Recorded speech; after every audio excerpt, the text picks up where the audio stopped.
बाजार के आखिरी घंटे का हर एक्शन, सटीक विश्लेषण, मुनाफे वाले आइडियाज। कीजिए कल की तैयारी आज हमारे साथ। देखिए CNBC आवाज मोतीलाल ओसवाल स्टूडियो से लाइव।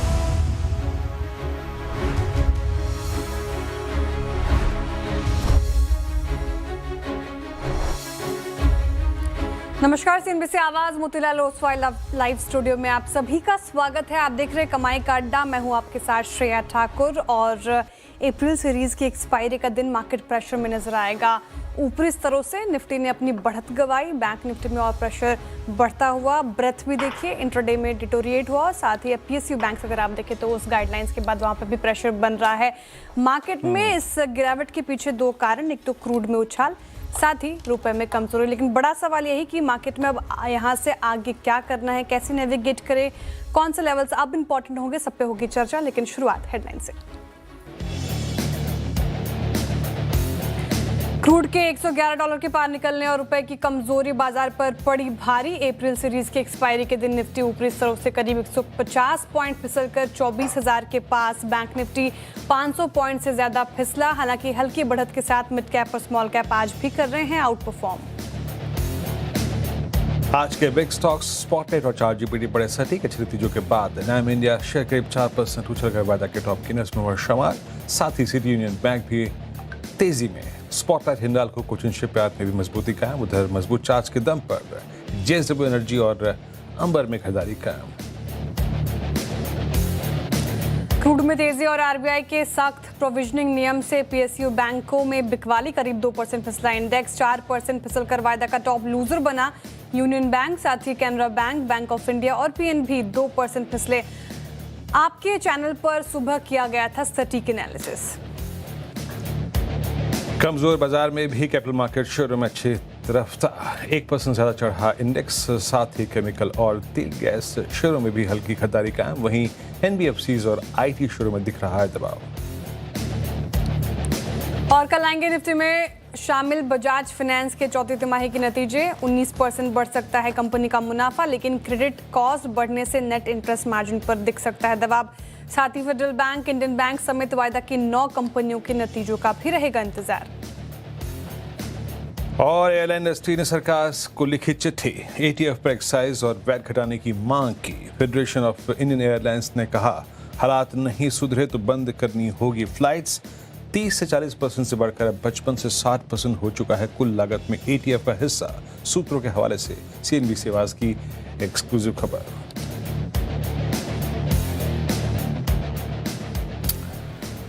ओके, चलिए फिर शो की शुरुआत करेंगे। और मार्केट में आज इस समय थोड़ा सा आप सेलिंग प्रेशर देख रहे हैं। और इनफैक्ट विरुश्रा, first of all good afternoon. Good afternoon. और आज सुबह हमने एक बात की थी, एक्सपायरी का दिन है, थोड़ा सा उसी हिसाब से रहेगा और बैंक निफ्टी पर प्रेशर रहेगा। देखिए, कहानी पूरी की पूरी है बैंक निफ्टी की। और ये बात सिर्फ आज की नहीं है, जो हमारे CNBC आवाज़ के लॉयल व्यूअर्स हैं वो खैर जानते हैं इस बात को। लगातार CNBC आवाज़ पर 57,300 से बैंक निफ्टी पर एक हमारा नेगेटिव व्यू रहा है। उसके 2-3 कारण रहे हैं। उसका सबसे इम्पॉर्टेंट कारण है मैक्रो रिस्क जो वापस ओपन हुआ है।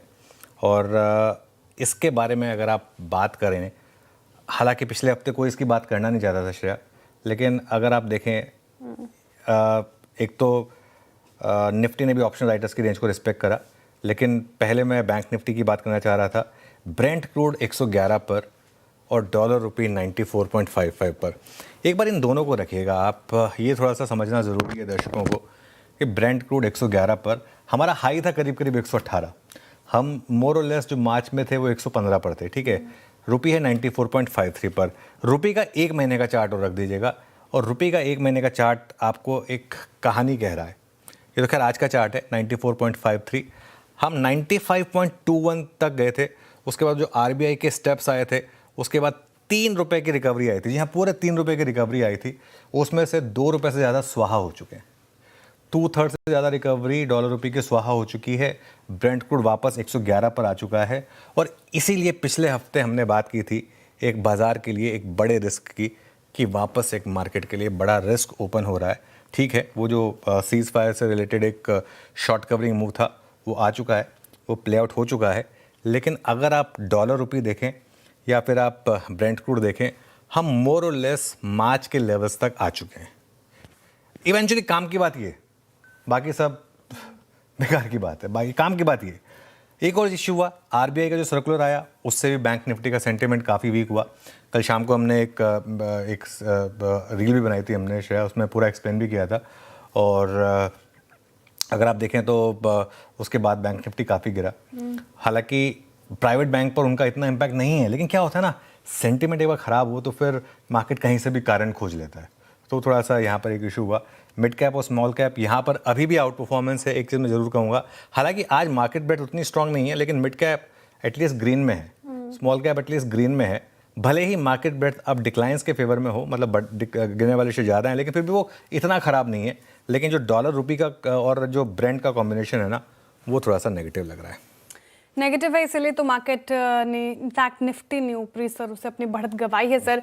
और बैंक निफ्टी तो एक पीएसयू बैंक्स का वो जो नेगेटिव न्यूज़, नेगेटिव नहीं, एक वन टाइम जैसा कि कहा गया था प्रोविजनिंग की वजह से देखने को मिला है। ब्रेथ आज दिन भर में थोड़ी सी खराब हुई है, लेकिन स्टॉक स्पेसिफिक मूव्स फिर भी मार्केट ने दिए हैं। एक बार स्क्रीन पर ग्रिड रखिएगा, स्क्रीन पर सेक्टर स्पेसिफिक क्या बातें हुई ऑल ओवर अगर आप रखेंगे स्क्रीन पर, तो पीएसयू बैंक सबसे ज़्यादा गिरे हैं, यहाँ पे प्रेशर देखने को मिल रहा है। लेकिन रिजल्ट का इम्पैक्ट देखने को मिला। कंज्यूमर ड्यूरेबल जो चार्ट जीपीटी में आज उसको शुमार किया गया था एज ए स्पेस, आपको आज रडार पे रखने की बात कही गई थी, कंज्यूमर एज ए स्पेस, वहाँ पर अच्छी खासी बाइंग नज़र आई है।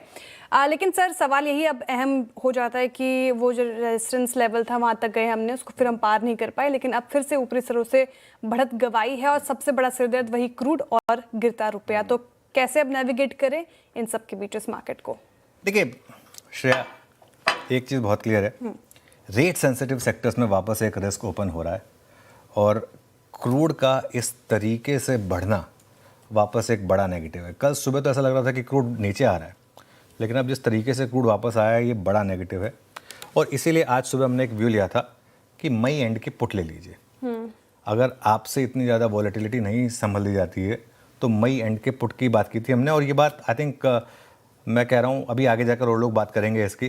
सबसे पहले आपने सीएनबीसी आवाज़ पर सुनी थी और पिछले हफ्ते से हमने एक व्यू बना लिया था कि मार्केट में लॉन्ग ट्रेड खत्म हो चुकी है, प्रॉफिट बुकिंग का व्यू ले चुके थे हम और बात कर रहे थे। स्क्रीन दिखा रही है कि कहीं ना कहीं थोड़ी सी दिक्कत जो है वो बढ़ सकती है। ठीक है, अच्छा एक और चीज़ है, आखिरी के 1 घंटे में थोड़ा सा एक्सपायरी फैक्टर जो है ना वो हावी होगा। तो एक ये भी पॉसिबिलिटी है कि एकदम से आखिरी के 1 घंटे में शायद हो सकता है रिकवरी भी आ जाए, हो सकता है वापस एक बार के लिए 24,100 चला जाए। मैं ये नहीं कह रहा कि हो जाएगा, हो सकता है, ठीक है। क्योंकि क्या है कि एक्सपायरी में किस तरीके से वो ऑप्शंस का गेम होता है, क्या होता है, और वैसे भी अब तो मंथली एक्सपायरी बैंक निफ्टी में खासतौर से वो काफ़ी क्रूशल हो जाती है। तो आखिरी के 1 घंटे के किसी भी मूव को ट्रेंड ना समझें, लेकिन सही समय पर एक सीएनबीसी आवाज़ ने एक मुनाफा वसूली की कॉल ली। और अब क्या ना, अब फैशनेबल है, अब हर कोई बोलेगा ये बात कि नहीं उसके ऊपर क्रॉस होगा। अरे बात कहाँ पर हुई थी? 24,500 पर निफ्टी पर और 57,300 पर बैंक निफ्टी पर, कि अब लॉन्ग ट्रेड प्ले आउट हो चुकी है। अब इसमें अपने आप को बहुत ज़्यादा वेलकम करके मत देखिए। मोटा मोटी 1800 पॉइंट गिर चुके हैं हम बैंक निफ्टी में वहाँ से, ठीक है ना। क्योंकि वो जो रिस्क ओपन हुआ था वो हमने एक आपको एक्सप्लेन किया था, खासतौर से बैंक निफ्टी, बिल्कुल बिकॉज बैंक निफ्टी में हम 1500 पॉइंट से ज़्यादा गिर चुके हैं। एक्चुअली तो 1800 गिर चुके हैं, लेकिन चलिए ठीक है, फिर भी मैं एक बार मानूँ 1500 पॉइंट के करीब हम उन लेवल से गिर चुके हैं बैंक निफ्टी में। क्योंकि हमने 57,300 पे नेगेटिव हुए थे ना, 57,500 पे नहीं हुए थे, 57,300 पे हुए थे। तो वहाँ से करीब 1500 से 1800 पॉइंट के करीब हम वहाँ से गिर चुके हैं। अब निफ्टी की जहाँ तक बात है, निफ्टी पे आपका सपोर्ट आएगा करीब 23,850 से लेकर 23,900 पर। आज का लो था 23,961। अगर ये टूट गया तो ये लेवल फिर क्रूशियल हो जाएगा। ध्यान रखिएगा, यहाँ पर आपका पिछले हफ्ते का लो भी है 23,850 मोटा मोटी, उसके आसपास वो नहीं टूटना चाहिए। वो टूटा तो थोड़ा दिक्कत का मामला बनेगा। रेजिस्टेंस वेल डिफाइंड हो गई है 24,150 से 24,200, और ये तो आज आई थिंक एक नो ब्रेनर था कि 24,150 से 24,200 इस जोन में आकर आप एक बार फिसलेंगे। और आई थिंक ये सुबह हमने बात भी की थी, मैं लाइव मार्केट में भी बात की थी। बैंक निफ्टी की जहाँ तक बात है, बैंक निफ्टी में अब पैसा जो है वो सेल ऑन रैली पर बन रहा है। और ये आई थिंक ट्रेडर्स को समझना बहुत ज़रूरी है कि मार्केट में किस तरीके से आपको अपनी पोजीशन को रिवर्स करना है। पूरे अप्रैल के फर्स्ट 2 वीक्स में लॉन्ग कॉल रही, लेकिन जैसे ही 200 डे मूविंग एवरेज पे वो डेथ क्रॉसओवर बना और 57,300 पर रिजेक्शन हुआ, वहाँ पे शॉर्ट ट्रेड ओपन हुई। कल हमने 56,500 पर एक शॉर्ट का व्यू लिया था, कल 56,475 का हाई था, वहाँ से गिरे हैं और वहाँ से आप देख लीजिए 900 पॉइंट के करीब हम गिर चुके हैं बैंक निफ्टी पर। ठीक है, अब आखिरी बड़ा सपोर्ट आपका 55,000 पर है। अगर 55,000 टूट गया वापस, तो फिर एक बार वापस और अगर बेंट यहीं पर रहा तो वापस एक बार 53,500 54,000 इन सब का रिस्क रहेगा। लेकिन पता है मामला क्या है, मेरा मानना यह है कि मार्केट में ना फेजेस आते हैं। ये वो वाला फेज़ है जिसमें आप थोड़ा सा इंडेक्स पर कॉशियस रहें, इतना वन वे एरोगेंस में ट्रेड ना लें, अपने आप को हेज जरूर करें। और वो जो मई के पुट लेने की हमने बात की थी, मैं उस पर अभी भी स्टैंड कर रहा हूँ और मैं ये भी कह रहा हूँ कि ये भी हो सकता है कि वो आपका मई का पुट ले लें, वो हो सकता है कि ज़ीरो भी हो जाए, लेकिन आप चाहें कि वो ज़ीरो हो जाए ना गिरे मार्केट मई में, क्योंकि इन दैट केस आपका पोर्टफोलियो काफ़ी अच्छा करेगा, जो अब तक अच्छा कर रहा है और इंडिविजुअल स्टॉक्स में अच्छा कर रहा है। लेकिन जो कॉम्बिनेशन है ना आपके लिए, जिसको आपको वॉच आउट करना है, वो है डॉलर रुपी और ब्रेंट। ये जो कॉम्बिनेशन है ना, ये बाकी सब पर भारी है। एक और लाइन इसमें ऐड करूंगा, कल एक और क्यों मार्केट के लिए जुड़ जाएगा। कल वो जो असेंबली इलेक्शंस का लास्ट फेज होगा, उसके बाद क्या होगा, आई थिंक वो एक इंपॉर्टेंट क्यों बन सकता है। चलिए वीरो के पास चलते हैं, आज देखते हैं कि स्टॉक स्पेसिफिक मूव्स कैसे रहे। वीरो बताइए। बिल्कुल अनुज, आपने क्रूड पे बात छोड़ी, मैं क्रूड से ही बात शुरू करता हूँ अपनी। लुक एट इंडिगो, आज गजब कोलैप्स, क्रूड एट 112। एयरलाइन कंपनियां एक दिक्कत फील करते हुए, कुछ देर पहले रोहन की हम स्टोरी पे बातचीत कर रहे थे अनुज, सब तमाम एयरलाइन कंपनियों ने और इंडस्ट्री ने एक पत्र लिखा है सरकार को, दुविधा है। और ये स्टॉक, मैं अब टेक्निकल ग्राउंड पर वापस आता हूँ, 20 डे मार्क को वायलेट करता हुआ ह्यूज शॉर्टिंग। जरा मे फ्यूचर्स लेके आइए प्लीज जरा एक बार इंडिगो का, और आप पेन देखिए, 7 लाख शेयर 11.6% मे फ्यूचर्स में जुड़े हैं, यानी शॉर्टिंग होती हुई कंप्लीट, और 84%। और ऐसा नहीं है कि अभी हो रहा है, 20 अप्रैल से मैं इस स्टॉक को मॉनिटर कर रहा हूँ, इसकी लगातार प्रेशर में है। वहाँ पे जब 100 डे पे फेलियर आया था, तो प्रेशर है इस वक्त इंडिगो पे। फिर लेके आइए जरा एक बार टाटा इलेक्स से 2.5% नीचे। ये कुछ ऐसे नंबर्स जिन्होंने इस बार आईटी की कमर तोड़ी थी। 4111 एक बार ओआई रखिएगा। मे फ्यूचर्स में 42,900 शेयर, ऑलमोस्ट उस ट्रजेक्ट्री को जो कि अप्रैल फर्स्ट वीक में थी 3989, उस तरफ जाता हुआ ह्यूज शॉर्टिंग इस स्टॉक में, यहाँ पर नजर रखिएगा। बाकी जहाँ तक क्रूड का एडवांटेज है, ओएनजीसी उसको हाथों हाथ ले रहा है, लेकिन मैं थोड़ा सा एनर्जी स्पेस में जा रहा हूँ, और यहाँ कोल इंडिया एक बहुत ही, अगर आप देखें, अच्छे ब्रेकआउट के लिए अपने आप को प्रिपेयर कर रहा है। थोड़ी इंटरडे में टर्बुलेंस थी, तो वो करीब करीब 470-74 का जोन पार नहीं कर पाया, बट कोल इंडिया की प्लेसमेंट अभी भी बहुत स्ट्रॉन्ग, अभी भी अगर आप देखें नॉट एग्जैक्टली डे है, बट स्ट्रॉन्ग ट्रजेक्टरी में ट्रेड कर रहा है। अच्छी शॉर्ट कवरिंग, मे में भी जिसने शॉर्ट किया था वो अपनी पोजीशंस को कवर करता हुआ। तो ये कुछ ऐसे अगर आप देखें स्टॉक्स जो कि अच्छा कर रहे हैं। अनुज, बात अभी क्रूड की भी काफ़ी हो गई, रुपए की काफ़ी हो गई। ये जो आपने थर्ड फैक्टर गिरवाया अभी, है ना, जो दैट पॉलिटिकल इक्वेशन है ना अनुज, इसको आप कैसे देखते हैं? ये स्पेशली पश्चिम बंगाल का मैंडेट किस तरीके से ले, मतलब ये मार्केट्स की ट्रजेक्टरी को तय करेगा आगे की, और इसका कितना बड़ा भाग होगा आगे की रिकवरी में या फिर स्लाइड में, क्योंकि ये एक और बड़ी चीज़ है ना सामने खड़ी हुई। देखिए, एक चीज़ समझ लीजिए, अगर बीजेपी ने बंगाल का इलेक्शन जीत लिया एक बार के लिए, तो आप वापस 24,500 24,600 पे आ जाएंगे, वो स्क्रीन आपको दिखा देगी। अगर एक बार बीजेपी की वाकई में बंगाल में मेजॉरिटी आ गई, तो ये इतना बड़ा ट्रिगर होगा, समझिए इस चीज़ को। एक ऐसी जगह जहाँ पर बीजेपी इतने सालों से कोशिश कर रही है, पहले एक लेफ्ट फ्रंट का बेस्टन रहा, उसके बाद तृणमूल का 15 साल से बेस्टन रहा है ये, और लोकसभा के हिसाब से भी काफ़ी इंपॉर्टेंट स्टेट है, बिकॉज आई थिंक 3rd या 4th लार्जेस्ट स्टेट है इन टर्म्स ऑफ लोकसभा सीट्स। सबसे बड़ा यूपी है, उसके बाद महाराष्ट्र है, और उसके बाद आई थिंक बंगाल और बाकी स्टेट्स आते हैं। तो उस हिसाब से ये एक काफ़ी इंपॉर्टेंट स्टेट है from the market point of view. और आई थिंक पिछले लोकसभा इलेक्शन में बीजेपी को झटका लगा था, क्योंकि 2019 के इलेक्शन में उन्होंने काफ़ी सीटें ली थी बंगाल से, जो 2024 में उल्टा उनकी कम हो गई थी, तो वो एक बड़ा झटका था। तो ऐसे में अगर यहाँ पर ये 2026 में असेंबली इलेक्शन जीत पाते हैं, तो ध्यान रखिएगा, आई थिंक अगले साल शायद यूपी के भी इलेक्शन है, और उसके बाद फिर वापस एक मूड माहौल जो है वो वापस एक फेवर में आना शुरू होगा, तो आई थिंक ये एक पॉजिटिव होगा। तो अगर ये हो गया तो कहीं ना कहीं ये एक इस पर भारी पड़ेगा। लेकिन ये ना ये 2-3 दिन का एक इवेंट होगा, उसमें आप वापस हो सकते हैं 24,400 24,500 तक पहुंच जाए, जैसा मैं कह रहा हूँ निफ्टी पर इस क्यू की वजह से। लेकिन उसके बाद वापस फिर आपके लिए बड़ा ट्रिगर वही रहेगा कि ब्रेंट क्रूड और डॉलर रुपी ये किस तरीके से रिएक्ट करते हैं। चलिए श्रेया, आगे बढ़ते हैं कार्यक्रम में। राइट सर, बैंक्स में आज कमजोरी है। मैं सेक्टर स्पेसिफिक सवाल पूछना चाहूँगी आपसे। एक तो पीएसयू बैंक जिस तरीके से आज लुट के 2% से ज़्यादा की यहाँ पर गिरावट, प्रोविजनिंग पर गाइडलाइंस, उसके बाद ये गिरना, तो पीएसयू बैंक्स में अब करना क्या, ये गिरावट एक लेने का मौका है ऐसे, क्योंकि लॉन्ग टर्म में शायद ज़्यादा इम्पैक्ट ना करे गाइडलाइंस, क्या स्ट्रैटेजी अपनानी? नहीं, देखिए इम्पैक्ट तो है श्रेया, इसमें कोई डाउट नहीं है, पीएसयू बैंकों पर इम्पैक्ट है। और इसीलिए हमने पीएसयू बैंकों की बात भी की थी कि पीएसयू बैंकों पर इम्पैक्ट पड़ेगा इसका। लेकिन मेरा ये मानना है आरबीआई दुनिया का सबसे अच्छा सेंट्रल बैंकर है। मैं ये बात इसलिए नहीं कह रहा हूँ क्योंकि हम पेट्रियोटिक हैं और हमें इसके लिए अपने देश की चीज़ें अच्छी लगती हैं, हम क्रिटिसाइज़ भी करते हैं जब चीज़ें ख़राब होती हैं तो, लेकिन और करना भी चाहिए, लेकिन जो चीज़ अच्छी है वो अच्छी है। आरबीआई ने टाइम एंड अगेन ये प्रूव किया है कि वो कहीं ना कहीं कुछ ना कुछ बाकी रेगुलेटर से पहले देख लेते हैं। 2007-8 का ग्लोबल फाइनेंशियल क्राइसिस, आप तो तब शायद स्कूल में होंगी, पता नहीं होगा आपको उस समय का, लेकिन आप केस स्टडी करेंगे तो पता चलेगा। उस समय अगर आरबीआई नहीं होता तो बहुत बुरी हालत होती है। उन्होंने उस हिसाब से वो करके रखा था। तो आई थिंक कहीं ना कहीं उनको लग रहा होगा कि इसकी ज़रूरत है, in their wisdom they have decided. और मैं तो हमेशा एक चीज़ मानता हूँ कि मैं ऐसे रेगुलेटर के ऐसे स्टेप को कभी क्रिटिसाइज़ नहीं करता। ठीक है, वन टाइम इम्पैक्ट है, बच्चों को सुई लगाने जाते हैं तो इम्पैक्ट आता है ना वन टाइम का। इसका मतलब ये तो नहीं है कि बच्चों को आप सुई नहीं लगाओगे। मतलब इंजेक्शन तो हम सब ने जब हम बच्चे थे तब लगाए थे। अब मेरे बच्चे, उनको मैं लेके जाता हूँ, एक बार के लिए तो रोएंगे। एक बार के लिए रोना ज़्यादा अच्छा है ना, उसके बाद जाके अगर आपको कुछ हो जाए और वो उसकी वजह से आपको बार बार रोना पड़े, उससे बेहतर है एक बार के लिए रोना। तो ठीक है, आरबीआई ने अपने विजडम में डिसाइड किया कि ये ज़रूरी है, एक बार का एक इम्पैक्ट होगा बैंकों पर, लेकिन ये एक बार का इम्पैक्ट है।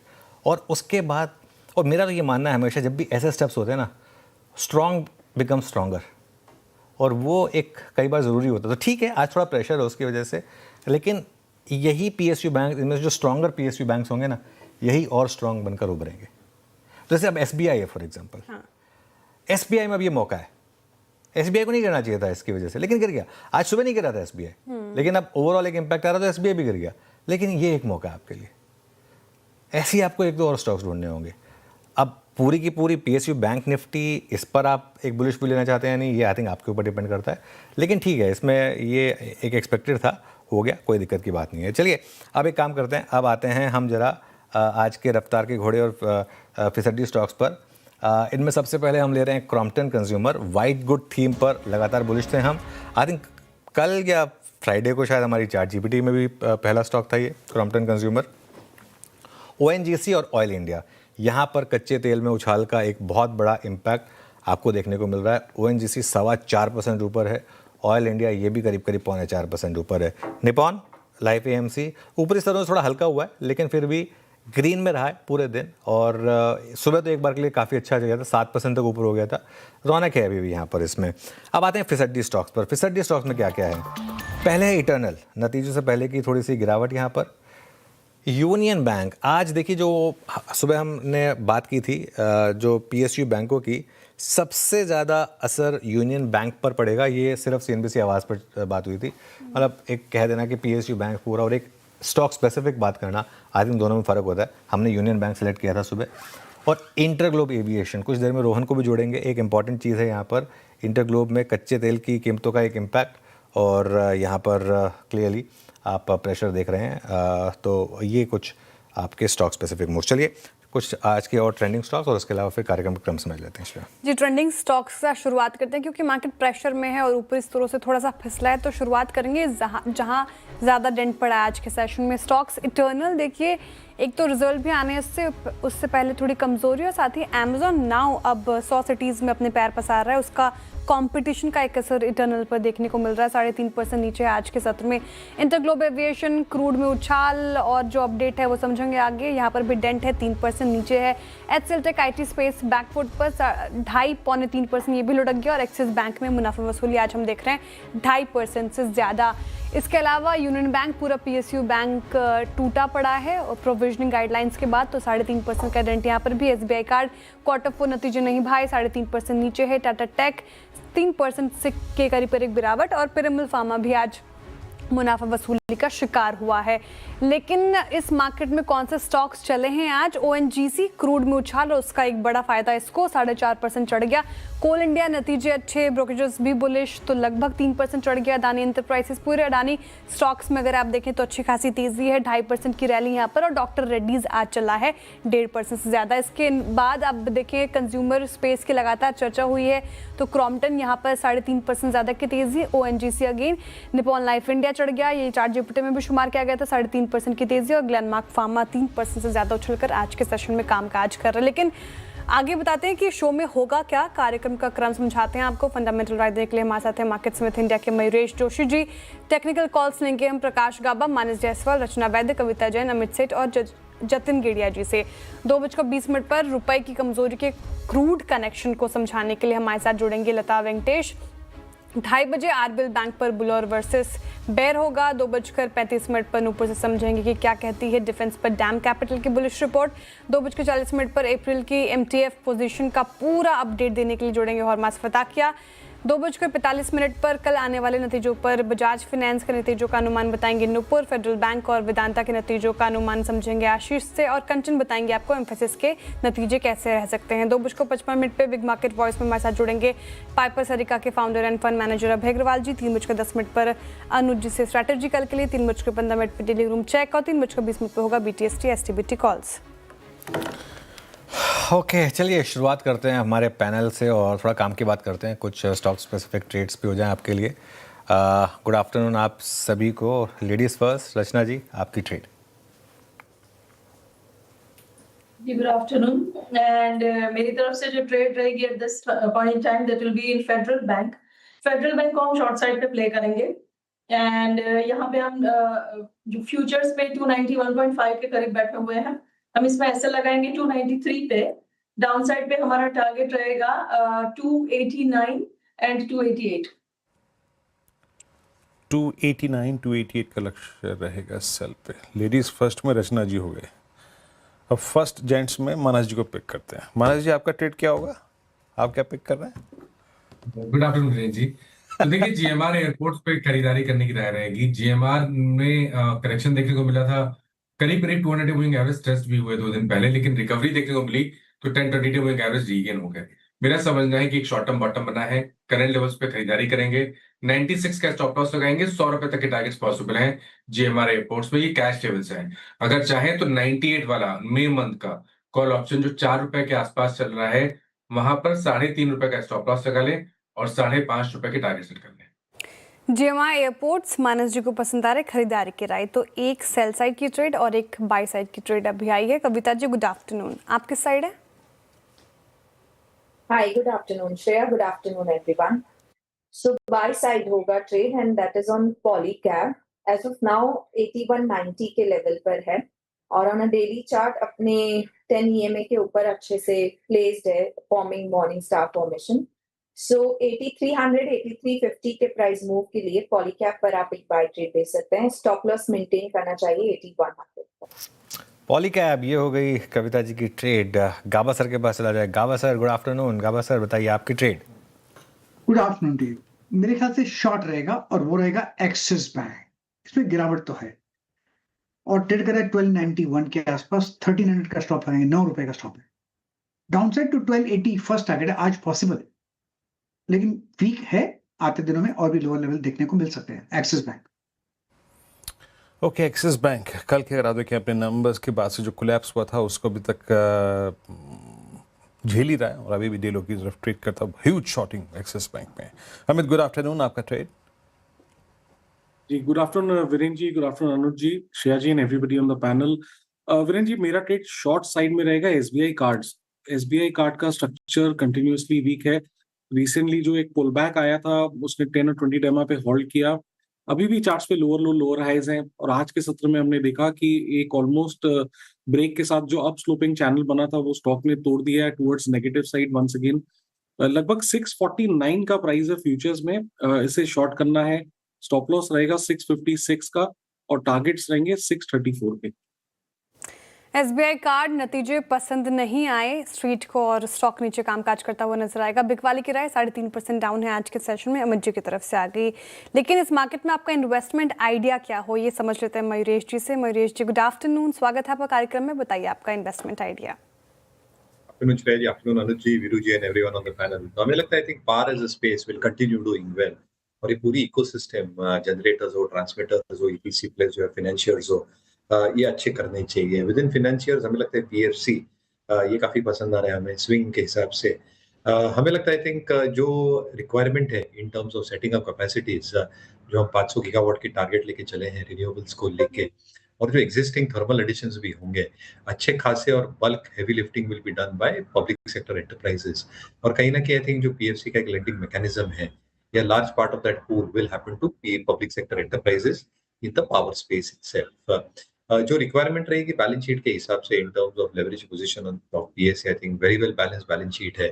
जीएनपीएस एनपीएस का आई थिंक एक डर रहता है, वो शायद पीएफसी के केस में ना हो, because a large part of them will be sovereignly backed, जिसका मतलब रिस्क ऑफ डिफॉल्ट काफी मिनिमल रहता है।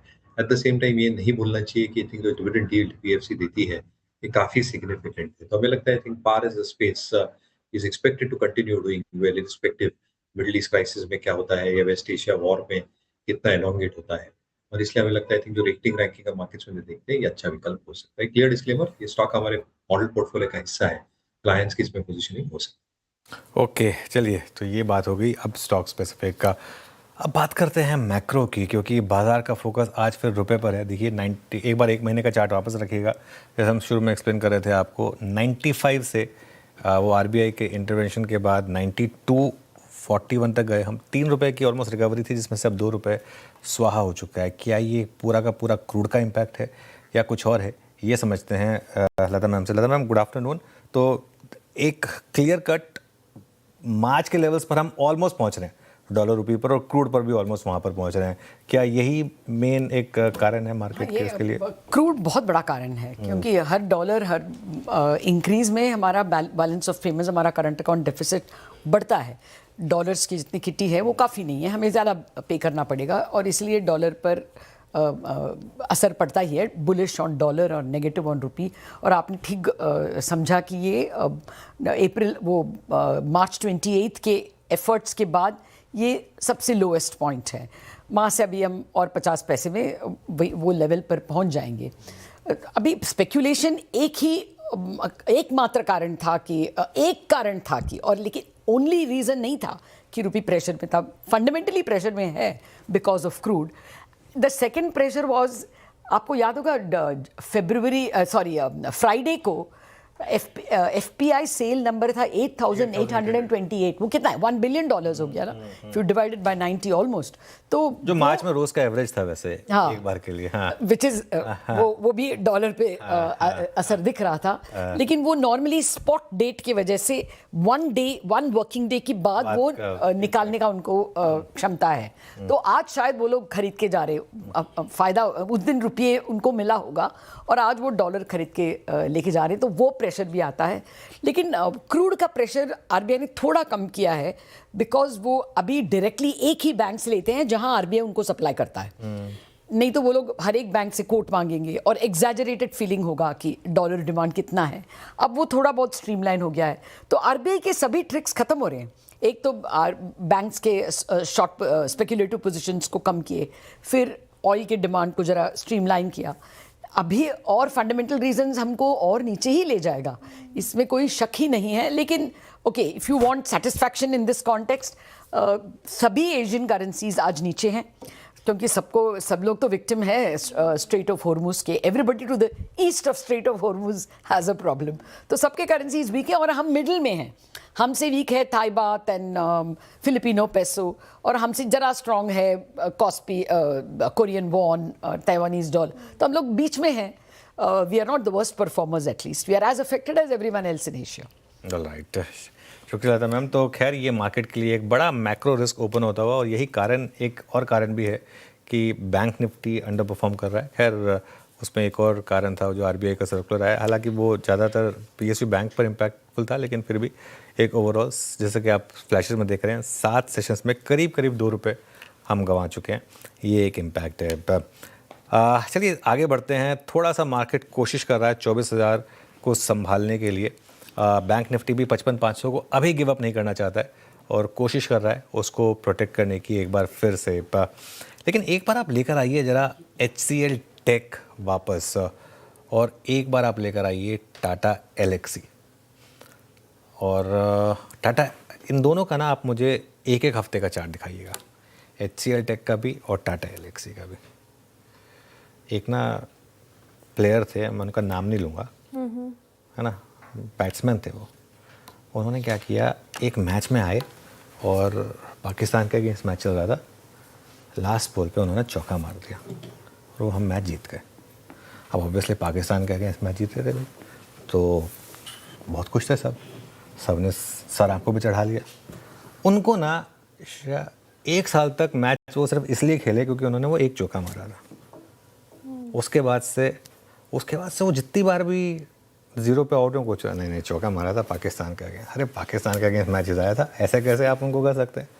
तो खैर इसका किसी जीवित या मृत प्राणी से मेरा कोई संबंध नहीं है, लेकिन एक टाटा एलेक्सी का चार्ट देखिए आप, 7 दिनों में 10.5% गिरा है, ठीक है ना। और आप हंस रहे, बताने क्यों, मैंने रिजल्ट वाले दिन एक एनालिसिस किया था इसमें कि नंबर ख़राब है और ये स्टॉक काफ़ी पिटेगा यहाँ से, और देख लीजिए आप उस दिन का व्यू। और ये ना थोड़ा सा 1-2 बार बताना ज़रूरी इसलिए होता है क्योंकि कई लोग अटक जाते हैं इनमें और वो पैसा लूज़ करते हैं। क्योंकि हमारे यहाँ तो कम से कम एक पॉलिसी है, अगर हमारी कोई अप्रोच जो है या कोई व्यू अगर गलत जाता है तो हम एक्सेप्ट करते हैं सबसे पहले। जैसे कल श्रीराम फाइनेंस में मेरा व्यू गलत गया था, हमने एक्सेप्ट किया था कि हमारा व्यू गलत गया श्रीराम फाइनेंस में। लेकिन मैं चाहूँगा कि हर कोई करेगी, अगर आपका व्यू गलत पड़ता है तो उसको एक्सेप्ट करने की हिम्मत होनी चाहिए। अगर हम अपना व्यू सही होने पर, अब जैसे HCL टेक है 7 दिनों में 17% नीचे है, पूरा का पूरा IT पैक उठा के देख लीजिए। लगातार इस चैनल पर बात हुई थी कि नहीं IT से दूर रहना, IT से दूर रहना, IT से दूर रहना। क्या हो गया उस वो 1 महीने की रैली में? लोग फंसे ही ना, उल्टा नए लोग फंसे। मैं तो कहूँगा जो पुराने लोग एक बार अपना जख्म खा के होते वो नहीं आए, नए लोग फंस गए यहाँ पर। और देखिए किस तरीके से IT स्टॉक्स में वापस गिरावट आई, सारे के सारे 52 वीक लो पर आ गए। ये है इस समय हालत IT स्टॉक्स की। मयूरेश जी एक बार HCL टेक पे व्यू दीजिए, क्योंकि जिस तरीके से गिर रहा है वन वे नॉन स्टॉप, अब कहाँ तक जा सकता है ये? अनुज जी, आई थिंक सेंटिमेंट्स इतने खराब हो चुके हैं कि आई थिंक डाउनसाइड रिस्क भी ओपन हो सकती है। हालांकि आई थिंक मानना ये है कि जितना प्राइस डैमेज होना था हो चुका है, but looking at the AI investments across the globe, मुझे लगता है जिस हिसाब से और जिस मात्रा में हाइपर स्केलर्स या प्लेटफॉर्म कंपनीज US की इन्वेस्टमेंट्स कर रहे हैं ऑन AI टेक्नोलॉजीज, कहीं ना कहीं आई थिंक हमारी कंपनीज को आई थिंक गियर अप करना चाहिए। और इसमें इफ्स एंड बट्स भी है। एक सिनेरियो ऐसे लग रहा है कि I think with AI adoption शायद अपने जो एप्लीकेशन लेयर्स है एजेंटिक AI एजेंट्स के, ये शायद हमारी कंपनीज डिप्लॉय कर पाएं। But you have to make a start, और कोई भी कंपनी की I think mid single digit revenue छोड़ के स्टार्ट नहीं है। तो इधर they have to do organically grow करना चाहिए, या inorganically they have to acquire a few companies to develop that expertise to create those application layers जो इंडस्ट्री की मांग रहेगी। अब तक के ऑर्डर्स ठीक ठाक है, बट आगे जाते वक्त आई थिंक जब ग्रोथ डायनामिक्स मिसिंग रहते हैं पूरे सेक्टर के लिए, आई थिंक जो प्रीमियम वैल्यूएशंस एक बार ये सेक्टर को मिलता था, इसको देना मार्केट शायद एक बार के लिए सोचे, which is precisely what is happening with the sector as a whole. और इसलिए मुझे लगता है I think large part of price damage is done, but एक लंबा प्राइस और टाइम कंसोलिडेशन से सेक्टर गुजरे का HCL टेक इंक्लूडिंग। ओके, ये IT पर मयूरेश जी का टेक व्यू इस बीच से काम करते थोड़ा सा विषय को बदलते हैं। और जैसे कि मैंने अपना पहला स्टॉक आज जो स्क्रीन पे रखा था, that was Indigo in trouble, aviation in trouble, और क्रूड इसका एक बहुत महत्वपूर्ण कारण है। ऐसे में तमाम इंडस्ट्री ने, एयरलाइन इंडस्ट्री ने सरकार को एक चिट्ठी लिखी है। फेडरेशन ऑफ इंडियन एयरलाइंस ने चिंता जताई है। क्या है चिंताएं? ETF प्राइसेस, ये अगर आप देखें तो बहुत इसमें पजल्ड नहीं होंगे मेरे ख्याल से आप, ये चिंता का विषय है ही। लेकिन मौजूदा सूरत हाल में सरकार के पास विकल्प क्या है? चिट्ठी में क्या लिखा गया है इंडस्ट्री द्वारा? आइए रोहन से समझते हैं। रोहन, क्या कहा गया है चिट्ठी में, और देखिए कुल मिला के बात तो यही है ना कि इस इंडस्ट्री एक राहत चाहती है, मदद चाहती है, तो सरकार के पास अब विकल्प क्या होंगे, थोड़ा सा ये भी बताइएगा। जी गुड आफ्टरनून। और अगर एविएशन की भाषा में कहें तो ये एक तरह का मेडे कॉल है एविएशन इंडस्ट्री की तरफ से सरकार को, और इसमें बहुत ही जो शब्दों का इस्तेमाल किया गया है कि अगर स्थिति सुधरती नहीं है तो जो एयरक्राफ्ट है उनकी ग्राउंडिंग हो सकती है, मैसिव कैंसलेशन हो सकते हैं, एयरक्राफ्ट का जो ऑपरेशंस हैं वो बहुत मुश्किल हो सकता है। कुल मिला के ये कहा गया है कि पहले इस पूरी क्राइसिस से पहले जो ATF का जो कंपोनेंट था, एक फ़्लाइट का करीब 30 से 40% के बीच कॉस्ट होता था, अब ये बढ़ के 55 से 60% हो गया है। साथ ही उन्होंने कहा है कि सरकार ने कुछ राहत ज़रूर दी है डोमेस्टिक ATF में, लेकिन इसकी वजह से एक तरह की डिस्पैरिटी क्रिएट हो गई है। अगर हम देखें जो डोमेस्टिक फ़्लाइट्स हैं और इंटरनेशनल फ़्लाइट्स हैं उनके बीच में, और जिन एयरलाइंस का एक्सपोजर इंटरनेशनल मार्केट में ज़्यादा है उनको ज़्यादा नुकसान उठाना पड़ रहा है। साथ ही अगर कहें कि कुछ सुझाव जो दिए गए हैं, तो जो पहला सुझाव दिया गया है क्रैक स्प्रेड को लेके, जो एक डिफरेंस होता है एक क्रूड की कीमत और उससे बने ATF की कीमत के बीच में, उसकी एक तरह की कैपिंग या उसको लेके एक बैंड बनाने को लेकर सुझाव दिया गया है। जो दूसरी बात कही गई है एक्साइज ड्यूटी कम करने को लेकर, और तीसरी बात कही गई है जो वैट राज्य चार्ज करते हैं उसको बातचीत बढ़ाई जाए ताकि वैट कम किए जा सके। लेकिन कुल मिला के जो टोन है इस पूरे लेटर का वो बहुत ही चिंताजनक है, और इसमें चूंकि सारी जो बड़ी एयरलाइंस है, एयर इंडिया है, इंडिगो है, स्पाइसजेट है, ये शामिल है इस फेडरेशन में, तो इसलिए ये एक तरह का बहुत ही चिंताजनक कॉल किया गया है इंडस्ट्री की तरफ से सरकार को। और जो ऑप्शंस की बात है, ऑप्शन सरकार के पास अब बहुत लिमिटेड होते जा रहे हैं, कई सारी छूट पहले दी जा चुकी है। एक चीज़ जिसको लेकर काफ़ी ज़्यादा बातचीत हो रही है और जिसकी संभावना बहुत ज़्यादा है अगले कुछ दिनों में, क्रैक स्प्रेड को लेकर सरकार को कोई ना कोई फैसला हो सकता है। जो मार्जिन है, एक बैंड बनाने की बात हो रही है, civil aviation ministry, petroleum ministry और साथ ही जो OMCs हैं उनके बीच बातचीत हो रही है कि एक तरह का एक मैकेनिज्म बनाया जाए जिससे ये क्रैक स्प्रेड को लिमिट किया जा सके। तो उस पर आने वाले कुछ दिनों में कोई कदम उठाए जा सकते हैं। जी बाकी एक चुनौतीपूर्ण स्थिति है। मयूरेश, कैसे देख रहे हैं आप इंडिगो? इस वक्त Indigo in pen, entire aviation is in pen. Excise और वैट घटाने की मांग की है इंडस्ट्री ने। लैंडिंग, नेविगेशन, पार्किंग चार्जेस को पहले ही रेशनलाइज कर चुके हैं, but a tough time ahead, and specially एक ऐसा टाइम, मतलब मई, जून, जुलाई, जो कि एक आम तौर पे टूरिज्म छुट्टियों का एक सीज़न होता है। आपका टेक इंटरव्यू, अब ये स्टेट अवे सेकेंड क्वार्टर होगा। एक तो वो दिसंबर वाला एपिसोड है ना, जो आपका अक्टूबर, नवंबर, दिसंबर खराब कर गया। जनवरी, फरवरी, मार्च में ये युद्ध शुरू हो चुका था, मतलब 28 फरवरी को, और ये अब इस क्वार्टर में और प्रभावित करेगा। आपका टेक इंटरव्यूएशन पर। You're absolutely right, Viraj. I think could not have come at a worse time. I think जो ये बेस्ट क्वार्टर होता है एविएशन कंपनीज का हॉलिडे सीजन को लेके, आई थिंक इतने डिसरप्शंस देखे जा रहे हैं कि कहीं ना कहीं आई थिंक दिक्कतें जरूर आने वाली है इन टर्म्स ऑफ कोर डायनामिक्स। पहली चीज I think in terms of number of flights itself, I think जो ग्लोबल फ्लाइट्स है और जो इंटरनेशनल राउट्स रहते हैं वो सबसे ज्यादा प्रॉफिटेबल राउट्स रहते हैं from a operating margin perspective. और क्योंकि रीराउटिंग होगी, काफी कैंसिलेशंस हो सकते हैं ग्लोबल ट्रैवलिंग पैसेंजर्स के लिए बिकॉज ऑफ फेयर इंक्रीजेस, जो राउट चेंजेस हुए हैं, ले ओवर टाइम्स एक्सेट्रा, कहीं ना कहीं आई थिंक एक दिक्कत वहां पे आ सकती है। दूसरा आई थिंक विद ATF प्राइसेस यानी क्रूड कीमतें जैसे बढ़ रही है, कहीं ना कहीं आई थिंक जो दिक्कत आ सकती है, क्योंकि ATF is almost 45% of the input costs, अगर ये पूरी तरह से पास ऑन नहीं कर पाते हैं, which probably seems unlikely at this point of time, कहीं ना कहीं आई थिंक मार्जिन पे हिट लेंगे। और जैसे हम डायनामिक्स देख रहे हैं in terms of overall available seat kilometers की, अगर हम बात करें एयरलाइंस की भाषा में, या जो रेट कैपिंग और मार्जिन पे प्रेशर आ सकता है, ये तीनों फैक्टर शायद अर्निंग्स को पुल डाउन कर सकते हैं। कहीं ना कहीं आई थिंक एक टफ क्वार्टर रहेगा। क्या सरकार कदम उठा के लाती है ये देखना बहुत लाजमी होगा इंडस्ट्री के लिए, बट इज दैट इनफ? कहीं ना कहीं I think resolution has to come through thick and fast. Prices ये लेवल पे रही और अगर ये प्राइसेस इंक्रीज ना कर पाए, एविएशन कंपनीज को जोरदार मार पड़ने वाला है as far as Q1 numbers are concern.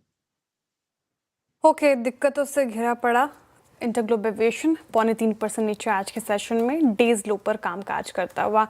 वक्त हो रहा है टॉप 3 कैश कॉल्स का। कैश कॉल्स लेंगे हम गाबा से कविता जी से और अमित जी से। गाबा सर बताइए, कैश में क्या पिक होगी आपकी? मेरे ख्याल से ध्यान देना चाहिए फोर्स मोटर्स पर, सेफ बेट है। ट्रेड करा 20,680, स्टॉप लगाएंगे करीब 20,200 का। आते दिनों में शायद 22,000 देख सकते हैं, आते दिनों में वक्त लगेगा ऐसे। Force Motors. Okay, force Motors आपका कॉल इस वक्त का कैश कॉल्स में 20,682 पे। कविता जी आपका ट्रेड करेगा कैश में?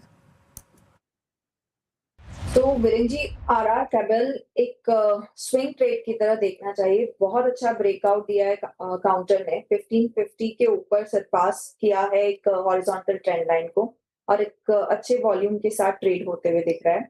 इंट्राडे चार्ट्स पर भी एक फ्लैग फॉर्मेशन का ब्रेकआउट आते हुए दिखता है। सो फॉर इंट्राडे पर्सपेक्टिव 1604 के स्टॉप लॉस के साथ इसे अप्रोच करना चाहिए। अपसाइड मोमेंट 1660 1680 तक जाते हुए दिखता है। वेयरएज मुझे लगता है स्विंग ट्रेड के लिहाज से अगर देखें तो 1750 1800 तक के प्राइस मूव बनते हुए दिख सकते हैं। बाय एंड डिप्स का अप्रोच रखना चाहिए फॉर द स्विंग ट्रेड। के एज आरआर अ डिस्क्लेमर एक और हमने हमारे क्लाइंट्स के साथ भी शेयर। चलिए ठीक है, आरआर काबिल ये हो गया कविता जी की ट्रेड और ये हो गया उनका डिस्क्लेमर। अमित जी आपकी कैश ट्रेड?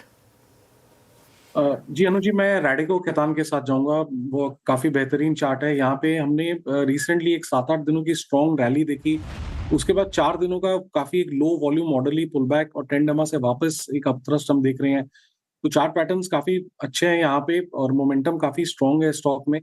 लगभग 3389 का प्राइस है। इसे बाय करना है। स्टॉप लॉस रहेगा 3300 का और टारगेट्स रहेंगे 3550 के। रैडिको खैतान, योग एमएचयूके पे कैश में तो 3 स्टॉक्स हमने डिस्कस किए कैश में, फोर्स मोटर्स, आरआर काबल और रैडिको खैतान। देखिए मार्केट ने बढ़त गवाई, लेकिन कुछ काउंटर्स जो काफ़ी पेन में है आज के सेशन में। एक बार रखिएगा, इटर्नल वायदा का टॉप लूजर बना हुआ है, 3.5% का डेंट इस पर पड़ता हुआ। इनफैक्ट रिजल्ट भी आने उस पर भी नजरें रहेंगी। एक बार स्विगी भी लेकर आ जाइए स्क्रीन पर। स्विगी भी 3% ज़्यादा की गिरावट के साथ कारोबार कर रहा है आज के सेशन में। स्विगी छोड़ दे क्योंकि लॉस मेकिंग कंपनी है, लेकिन इटर्नल काफ़ी पेन में। और अब जो खबरें आ रही हैं कि Amazon नाउ वो 100 सिटीज़ में अपने पैर पसारेगा, एक्सपैंड करेगा। तो पहले नॉर्थ में था, मुंबई में भी था और अलग अलग सिटीज़ में, और ऊपर से लगातार प्लेटफॉर्म फ़ी हाइक, सरचार्ज, डिलीवरी फ़ी हाइक, इस सब के बीच में कंपटीशन का बढ़ना कितना बड़ा नेगेटिव इटर्नल और स्विगी जैसे प्लेटफॉर्म्स के लिए, जब Amazon नाउ एक कंपटीशन दे रहा हो। फिर देखिए एक चीज़ बहुत क्लियर है, मैं आपको बता दूं, मेरा एक मानना ये है, भारत में जो प्लेटफॉर्म कंपनियां हैं ना, उनमें बड़ा पैसा भी बनेगा, लेकिन उनमें बड़ा रिस्क भी रहेगा। पैसा बनेगा क्योंकि कंपनियां जो हैं वो ऑब्वियसली एक डिजिटल प्लेटफॉर्म पे एक्सपैंड करेंगी और जिस तरीके से देश की ग्रोथ हो रही है वो कंपनियां आगे बढ़ेंगी।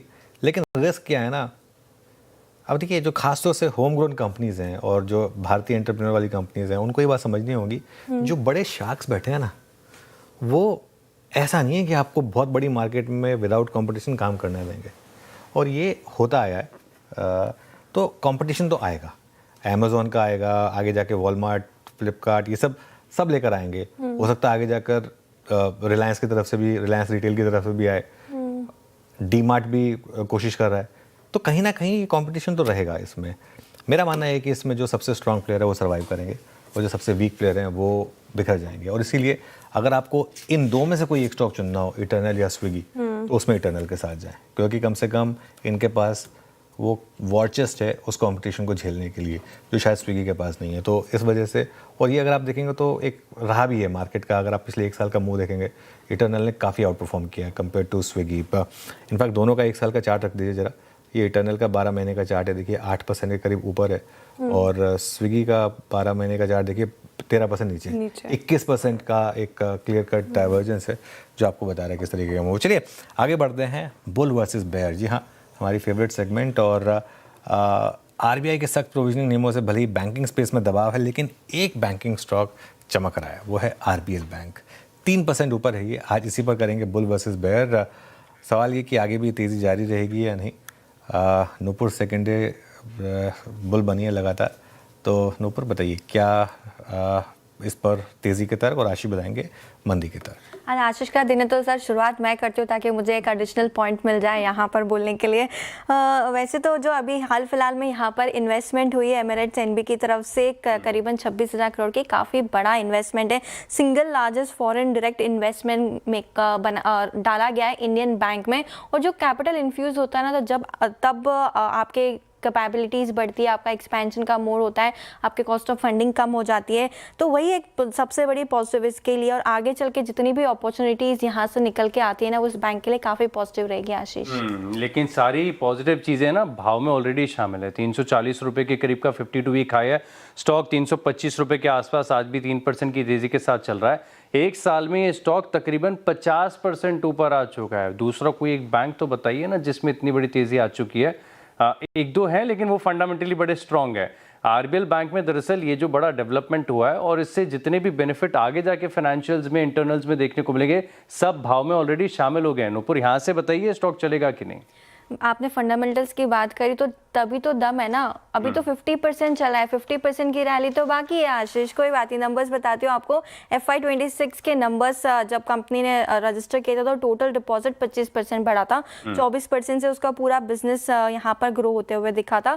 ग्रॉस एडवांसेस देखे तो 22% की ग्रोथ आपको वहाँ पर भी नजर आएगी। इतना बड़ा कैपिटल इन्फ्यूजन हुआ है तो डेफिनेटली आगे चल के रेटिंग्स अपग्रेड होते हुए नजर आएंगे और उसकी वजह से चीप फंड्स यहाँ पे बैंक को मिलेंगे और कॉस्ट ऑफ फंडिंग आपकी कम हो जाएगी, तो मार्जिन अभी तो कॉस्ट ऑफ फंडिंग आपकी बहुत बड़ी हेडेक बनी हुई है। दूसरा कोई प्राइवेट बैंक नहीं है जिसकी कॉस्ट ऑफ फंडिंग इतनी ज्यादा है, 6.2% के आसपास की है। इतने महंगे दरों पर ये फंड रेज करते हैं। तो ऐसा कोई दूसरा बैंक भी नहीं है जहाँ पे इतना बड़ा कैपिटल इन्फ्यूजन आया हो, तो उसका भी बेनिफिट मिलेगा। बिल्कुल, लेकिन ये जो दिक्कत है, अच्छा अब ये आरबीआई की तरफ से जो ECL नॉर्म्स और यहाँ पर बदलाव किया गया है, अब इसमें क्या होगा कि आपको prevention is better than cure, यानी लोन आपका बैड हो उससे पहले आपको प्रोविजनिंग यहाँ पर करनी पड़ेगी। तो जो माइक्रो फाइनेंस में बैंक है जैसे आरबीएल बैंक हो गया या फिर इनके पास जो क्रेडिट कार्ड का बिजनेस भी काफ़ी बड़ा है, इनके लिए देखें तो थोड़ी सी दिक्कत की बात है और आरबीएल बैंक में भी इसका इम्पैक्ट जरूर नजर आएगा। लेकिन बैंक की तो एसेट क्वालिटी लगातार इंप्रूव ही हो रही है। हेडलाइन एसेट क्वालिटी देखें तो मीनिंगफुली इंप्रूव है। GNPA देख लीजिए, NNPA देख लीजिए, 1.45% के आसपास आपको ग्रॉस NPA दिखेंगे। नेट NPA की भी बात करें तो 0.39% है मात्र। तो यहाँ पे आपको ध्यान रखना। और इनफैक्ट कलेक्शन एफिशिएंसी के भी नंबर्स देख रही थी, वो भी स्ट्रॉन्ग है, 99.7% के आसपास आते हुए दिखे। तो लगातार फंडामेंटल तो बैंक के लिए सुधर ही रहे। और मैनेजमेंट खुद कह रहा है कि क्रेडिट कार्ड में स्ट्रेस है। इनफैक्ट 5वां क्वार्टर लगातार जहां पर मैनेजमेंट कह रहा है कि क्रेडिट कार्ड में जो एक एलिवेटेड स्ट्रेस देखने को मिल रहा है, ये आगे भी जाके बरकरार देखने को मिल सकता है। और इसी के चलते देखें तो ये स्टॉक में कल गिरावट आई थी, आज जरूर थोड़ा सा ऑफ क्लोज हो गया है, लेकिन मैं मानता हूं कि इससे और भी बेहतर बैंक्स आपके पास अवेलेबल है। ये स्टॉक ऑलरेडी जितने भी पॉजिटिव्स हैं ये सब प्राइस इन कर चुका है। चलिए इस डिबेट को आज थोड़ा सा जल्दी रोकेंगे। आशीष नुपुर, शुक्रिया इस डिबेट के लिए। और आज मैं थोड़ा अपना एम्पायर स्टेक भी होल्ड कर रहा हूँ। बड़ा नंबर आ गया आज के दिन का, जो सबसे ज़्यादा एक्सपेक्टेड था। मारुति के नंबर्स आए हैं, 3591 करोड़ का प्रॉफिट है, 4075 करोड़ का अनुमान था। स्टॉक में एकदम से बड़ा डिप आया है। और अगर आप इनकम देखेंगे तो इनकम 52,449 करोड़ की है, जो कि एक्सपेक्टेशन से बेहतर है। तो इसका मतलब ये है मार्जिन पर चपत लगी होगी, मार्जिन पर चपत लगी होगी, या तो वन ऑफ है या मार्जिन पर चपत लगी होगी। श्रेया, दो में से एक चीज़ हुई होगी। 11.7% पर मार्जिन आया है, एक्सपेक्टेशन 12% की थी। तो सिर्फ ये कारण नहीं हो सकता, एक आध मुझे लग रहा है वन ऑफ भी होगा, क्योंकि 0.3% से अगर मार्जिन मिस हुआ है और एबिडा जो है, एबिडा एग्जैक्टली इन लाइन आया 6150 करोड़ के करीब। तो ठीक है, मार्जिन में हल्का सा डिसअपॉइंटमेंट है, हल्का सा डिसअपॉइंटमेंट, लेकिन कुछ ना कुछ वन टाइम एक्सपेंस ऐसा कुछ रहा होगा जिसकी वजह से प्रॉफिट जो है वो थोड़ा सा एक्सपेक्टेशन के मुकाबले कम है। और थोड़ा सा नहीं, करीब करीब 10% कम है, करीब करीब 400 करोड़ के करीब की मिस है यहाँ पर प्रॉफिट में। जिसमें कह रहा था कि एबिडा ठीक ठाक आया है, लेकिन और एबिडा ठीक ठाक इसलिए आया क्योंकि भले ही मार्जिन कम है, क्योंकि टॉप लाइन में अच्छी बीट है, सेल्स में अच्छी बीट है। तो इस वजह से देखिए, इस चीज़ को इस तरीके से समझिए कि मारुति एक कार बेचती है, मारुति एक कार बेचती है। अब वो कार की कीमत उसने बढ़ा दी, मान लीजिए 8 लाख से बढ़ाकर गाड़ी की कीमत 8,50,000 कर दी। लेकिन पहले वो 8 लाख की गाड़ी में 50,000 रुपये कमाती थी, अब 8.5 लाख बेचकर भी 45,000 कमा पा रही है। इसको सिंपल भाषा में देखें तो इस तरीके से एक्सप्लेन किया जाएगा, जो आजकल हो रहा है ऑटो सेक्टर में थोड़ा सा, क्योंकि aluminium prices, steel prices, paint prices सब जिस तरीके से बढ़े हैं, सबके सब गाड़ी बनाने में यूज़ होते हैं ऑब्वियसली, तो उसका एक इम्पैक्ट रहेगा यहाँ पर। तो ये हो गया मारुति पर। मयूरेश जी, मारुति पर आपका हाउस व्यू क्या है वैसे? होल्ड की रेटिंग है अनुज जी, और मुझे लगता है आई थिंक जो आज डिवर्स प्रोडक्ट पोर्टफोलियो है मारुति के पास, एंट्री लेवल से लेके आज जब ये एसयूवीज में भी जा रही हैं, आई थिंक एक बहुत डिवर्स पोर्टफोलियो है। सेकंड, आई थिंक इनके जो एक प्रीमियम शोरूम्स हैं प्रीमियम गाड़ियों के लिए, Nexa, I think that is well spread out across the country. सबसे बड़ी बात आई थिंक जो सेल्स और डिस्ट्रीब्यूशन नेटवर्क है मारुति का और आफ्टर सेल्स सर्विस है, जो अफोर्डेबल पार्ट्स रहते हैं सर्विसिंग वाले, आई थिंक वो अवेलेबल है across the length and breadth of the country, और इसलिए रिप्लेसमेंट मार्केट में भी इनकी अच्छी खासी आई थिंक एक पकड़ है। जहाँ तक आई थिंक मार्जिन्स का सवाल रहा है, आई थिंक मोर और less in line with estimates है, थोड़े कम आए हैं अनुमान से। Q1 में कमेंट्री आई थिंक थोड़ी सॉफ्टिश ही रहेगी। क्रूड प्राइसेस की कीमतें, इनपुट कॉस्ट बढ़े हैं, पैकेजिंग लॉजिस्टिक कॉस्ट बढ़ेंगे, इसकी वजह से आई थिंक थोड़ी प्राइस इंक्रीजेस शायद आ सकती है, या मारुति को आई थिंक प्राइस हाइक करना पड़ेगा if they are probably ensuring that the same happens. But Q4 नतीजा I think more or less in line with estimates है, margins थोड़े कम है as per estimate. चलिए एक चीज़ दो चीज़ें ऐड करूंगा यहाँ पर। एक तो अदर इनकम कम हुई है, 1528 करोड़ से घटकर कुछ 500-600 करोड़ रह गई, और एक टैक्स बढ़कर आया है। पता है श्रेया, अगर ये इस तरीके का मैक्रो एनवायरनमेंट नहीं होता, क्रूड और कमोडिटी प्राइसेस, मैं आज बोलता कि ये गिरावट बहुत अच्छा मौका है। मुझे लगता है कि ये स्टॉक रिकवर हो जाएगा। अब इसमें इशू क्या है, ये नंबर ख़राब नहीं है, आप हल्का सा क्रिप कर सकते हैं सिर्फ, ये नंबर बिल्कुल ख़राब नहीं है। बहुत हल्का सा अगर आप क्रिप करना चाहें तो मार्जिन के नंबर को लेकर 0.3 बेसिस पॉइंट के नंबर पर क्रिप कर सकते हैं, लेकिन ऑपरेशनल नंबर ख़राब नहीं है। आप देखें चाहे वो, और एक रियलाइजेशन और वॉल्यूम का नंबर भी जल्द आएगा मेरे ख्याल से। स्टॉक में अगर गिरावट आएगी यहाँ से तो वो इसलिए आएगी कि मैक्रो एनवायरनमेंट ख़राब हो रहा है, वरना अदरवाइज नंबर ख़राब नहीं है। वो प्राइमा फेसी ये होगी बात मारुति की। लेकिन मारुति चार्ट पर कैसे प्लेस्ड है, एक बार इसकी बात कर ले। अमित जी, आप देखिए जरा मारुति का चार्ट, कैसा प्लेस्ड है ये स्टॉक? जी अनुज जी, थोड़ा सा यहाँ पे वीकनेस नजर आ रही है, बिकॉज रिसेंटली जो पुल बैक आया था वो 50 डेमा पे होल्ड किया है। तो जब तक ये चार्ट 13,700 के ऊपर ना निकले, थोड़ी सी यहाँ पे वीकनेस है। इनफैक्ट आज के सत्र में हम देख रहे हैं 10 और 20 डेमा ब्रेक हुआ है। थोड़ा सा रिजल्ट मेरे ख्याल से आज और कल रिएक्शन रहेगा, बट ओवरऑल वीकनेस है। मुझे लगता है ये 12,800 12,750 तक जा सकता है। चलिए, मारुति की बात हो गई, अब कुछ और नंबर्स आएंगे तो बात करेंगे, लेकिन थोड़ा आगे बढ़ते हैं, धमाकेदार ऑप्शंस ले लेते हैं। धमाकेदार ऑप्शंस के लिए हमारे साथ रचना जी हैं, अमित जी हैं, मानस जी हैं। तो रचना जी, आपसे शुरुआत करेंगे, बताइए आपका धमाकेदार ऑप्शन। जी मेरी तरफ से धमाकेदार ऑप्शंस में मैं ऑरो फार्मा के साथ जाना चाहूंगी, और ऑरो फार्मा में हम just a moment, Auro pharma 1430 के आसपास ट्रेड कर रहा है। हम यहाँ पे ऑप्शन ले सकते हैं, कॉल ऑप्शन 1430 का ही, और just a moment, it's opening, you have to give me time, sorry. Aurobindo Pharma की स्ट्राइक पिक किया आपने, 1430 की ना, 1430 की ना रचना जी? yes, but I'm not getting the levels, it is taking time.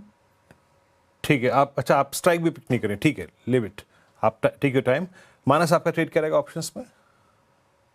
देखिए MCX पे मेरा ध्यान है, जहां पर स्टॉक बिल्कुल तैयार है एक फ्रेश ब्रेकआउट के लिए।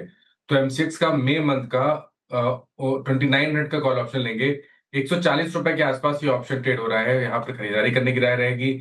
आपके जो स्टॉप लॉसेस है वो 109 रुपए के नीचे रहेंगे और टारगेट 200 रुपए के रहेंगे। ठीक है, M6 हो गई, मानस जी के पिक। अमित जी, ऑप्शंस में कौन सा स्टॉक? जी श्रेया जी, मॉर्निंग में मेरा इस समय का स्टॉक रहेगा BSC का। अगर हम 3600 के लेवल्स 36 पे ट्रेड कर रहा है, यहाँ पे एक 52 वीक हाई का ब्रेकआउट देख रहे हैं, तो हम 3650 का कॉल ऑप्शन कंसिडर करेंगे। मई का 3650 का कॉल ऑप्शन ट्रेड कर रहा है 164 रुपीज के आसपास, इसे बाय करना है। स्टॉप लॉस रहेगा 130 का, 130 का, और टारगेट्स रहेंगे 220 के। ओके, रचना जी आप बताइए, अगर आपका वो ऑप्शन ट्रेड लोकेट कर पाई हो आप तो? जी हम मे सीरीज का 1430 का सी बाय करेंगे, और सॉरी वो 1440 का सी बाय करेंगे, और वो ट्रेड कर रहे हैं करीब 45 पे। हम इसमें ऐसे लगाएंगे 40 पे, और अपसाइड पे हमारा टारगेट रह सकता है 57 एंड 63 मे सीरीज। अगर आप जरा लेकर आइए निफ्टी मिड कैप सेलेक्ट, और क्यों इसकी बात कर रहा हूँ आज मैं, नॉर्मली मिड कैप 100 की बात करते हैं, मिड कैप सेलेक्ट की इसलिए बात कर रहा हूँ क्योंकि इस पर F&O प्रोडक्ट्स अवेलेबल हैं, और पिछले 5 मिनटों में इसकी 14,000 की कॉल ₹1.35 वाली 18 रुपये तक आई है। तो इस तरीके का मूव आया है। आज मंथली एक्सपायरी है, ध्यान रखिएगा। इवन निफ्टी में भी अगर आप देखें तो लोअर लेवल से थोड़ी रिकवरी है और देखिए जो लो था 23,961, वहाँ से करीब 24,035 तक की रिकवरी यहाँ पर आपको दिखाई देगी। तो ये दो स्टॉक हो गए। अच्छा, मीनवाइल बीच में डालमिया भारत के नंबर्स आए थे। डालमिया भारत का एक बार स्टॉक दिखाइए। जब हमने शो की शुरुआत की थी तभी आ गए थे डालमिया भारत के नंबर, और इसमें भी एक नॉक आया है इस समय करीब 4% नीचे। अब F&O का टॉप लूजर। मानस जी एक बार चार्ट देखिए डालमिया भारत का, और कोई व्यू अगर दे सकें तो। देखिए डालमिया भारत की जहां तक बात है, क्रैक देखने को मिला, स्टॉक सस्टेन नहीं हो पाया अपने 100 मूविंग एवरेज के ऊपर, और आज गिरावट में 10-20 मूविंग एवरेज के नीचे फिसला है, तो संकेत तो अच्छे नहीं है। अब अगर ध्यान दें तो एक सपोर्ट इंट्राडे चार्ट पे दिखता है 1880 1870 के आसपास। अगर 1870 के नीचे फिसला तो फिर 1800 रुपए तक के भाव देखने को मिलेंगे, तो इस गिरावट में खरीदारी ना करें। ओके, इस गिरावट में खरीदारी नहीं करने की राय है फिलहाल। डालमिया भारत आपको 4.5% के करीब गिरता हुआ नजर आएगा। थोड़ी सी रिकवरी आई मार्केट में जो हम डिस्कस कर रहे थे। एक बार रिलायंस लेकर आएंगे स्क्रीन पर। डेज हाई की तरफ आज भी बढ़ रही है स्टॉक, और रिजल्ट आए कल भी हमने एक अच्छी खासी तेजी देखी थी, और आज भी 2% की तेजी के साथ डेज हाई पर रिलायंस। अब रिलायंस पर चर्चा हो रही है तो डिस्क्लेमर प्लेट आपके स्क्रीन पर होगा। खरीद फरोख्त की सलाह नहीं है। अगर आपको बाई या सेल करना है रिलायंस पर तो अपने पर्सनल फाइनेंशियल एडवाइजर की सलाह के साथ ही ऐसा करें। लेकिन इस पर एक व्यू, रिलायंस गाबा सर बताइए, 1393 के लेवल पर है। क्या इन लेवल्स पर जिनके पास नहीं है वो बैठ लें? बिल्कुल लेना चाहिए। मैं सोच रहा था BTST देने के लिए। अब ट्रेड करें 1393 रिलायंस, 1380 का स्टॉप लगाएं, करीब 13 रुपए का। मेरे ख्याल से 1420 पॉसिबल है। 2 दिन के जो मूव है रिलायंस में बहुत बढ़िया मूव है, और ये मेरे ख्याल से फॉलोअप ट्रेड बनना चाहिए रिलायंस इंडस्ट्रीज। फॉलोअप ट्रेड बनना चाहिए। गाबा सर की BTST ट्रेड में भी शुमार था रिलायंस अच्छा करता हुआ। अब हमारे साथ जतिन जी भी जुड़ रहे हैं शो में। जतिन जी गुड आफ्टरनून, स्वागत है आपका कार्यक्रम में। इस वक्त की ट्रेड क्या होगी आपकी? Good afternoon everyone. तो हमारी जो ट्रेड होगी वो केबल्स एंड वायर स्पेस में से KEI में रहेगा। तो ओवरऑल स्टॉक जो है वो अप ट्रेंड में है। 5 दिनों का कंसोलिडेशन करने के बाद फिर से अप ट्रेंड रिज्यूम कर रहा है। लॉन्ग करने की सलाह रहेगी। 5175 का टारगेट्स रहेगा और 4825 का स्टॉप लॉस लगाना होगा। ओके, जतिन जी का ट्रेड हो गया के इंडस्ट्रीज 4965 पे। मीनवाइल निफ्टी का जो लो रहा आज प्रिसाइसली अगर आप देखें एक्सपायरी डे में 20 डे में, कल का लो आज का low same 20 day exponential average. Great, levels को रिस्पेक्ट देता हुआ मीनवाइल जरा एक बार लिखा है आप HAL। मानस, एक बात तो माननी पड़ेगी कि ये चार्ट पिछले 20 दिन में कुछ डिफरेंट है उस समय से जब एक दुखद घटना घटी थी। इस बार कुछ डिफरेंसेस 43.97 और धीरे धीरे 200 EMA के ऊपर धीरे धीरे ये प्राइस परफॉर्मेंस मेरे को एक बुलिश फ्लैग में कन्वर्ट होती नजर आ रही है। अब हम एक नई सीरीज में जा रहे हैं। प्लीज रोल ओवर रखिएगा HAL के, कितने रोल ओवर्स हैं उसको भी देख लेते हैं। बाकी स्टैट्स कल सुबह मालूम चलेंगे, बट इसका ये पिछले 20 दिन का बिहेवियर लग कैसा रहा है, और किसी बहुत ही एग्रेसिव ट्रेजेक्टरी में जाने की कोशिश कर रहा है क्या ये? तो देखिए इसके ऑप्शन में मैंने शॉर्टलिस्ट किया हुआ था रिकमेंडेशन के लिए। उसका रीजन ये था कि देखिए स्टॉक करेक्ट हुआ था, 10 डे मूविंग एवरेज पे सपोर्ट लिया, रिकवरी में वापस 200 डे मूविंग एवरेज के ऊपर निकला है। अगर हम पैटर्न देखें तो काफी पॉजिटिव लगता है। स्टॉक तैयार है एक फ्लैग पैटर्न के ब्रेकआउट के लिए। 44.25 के ऊपर निकलेगा तो 45.75 तक जाएगा। अगर आप एक पोजिशन ट्रेडर है तो आप अभी भी करंट लेवल्स पे खरीदारी कर सकते हैं 42.24 के स्टॉप लॉस के साथ।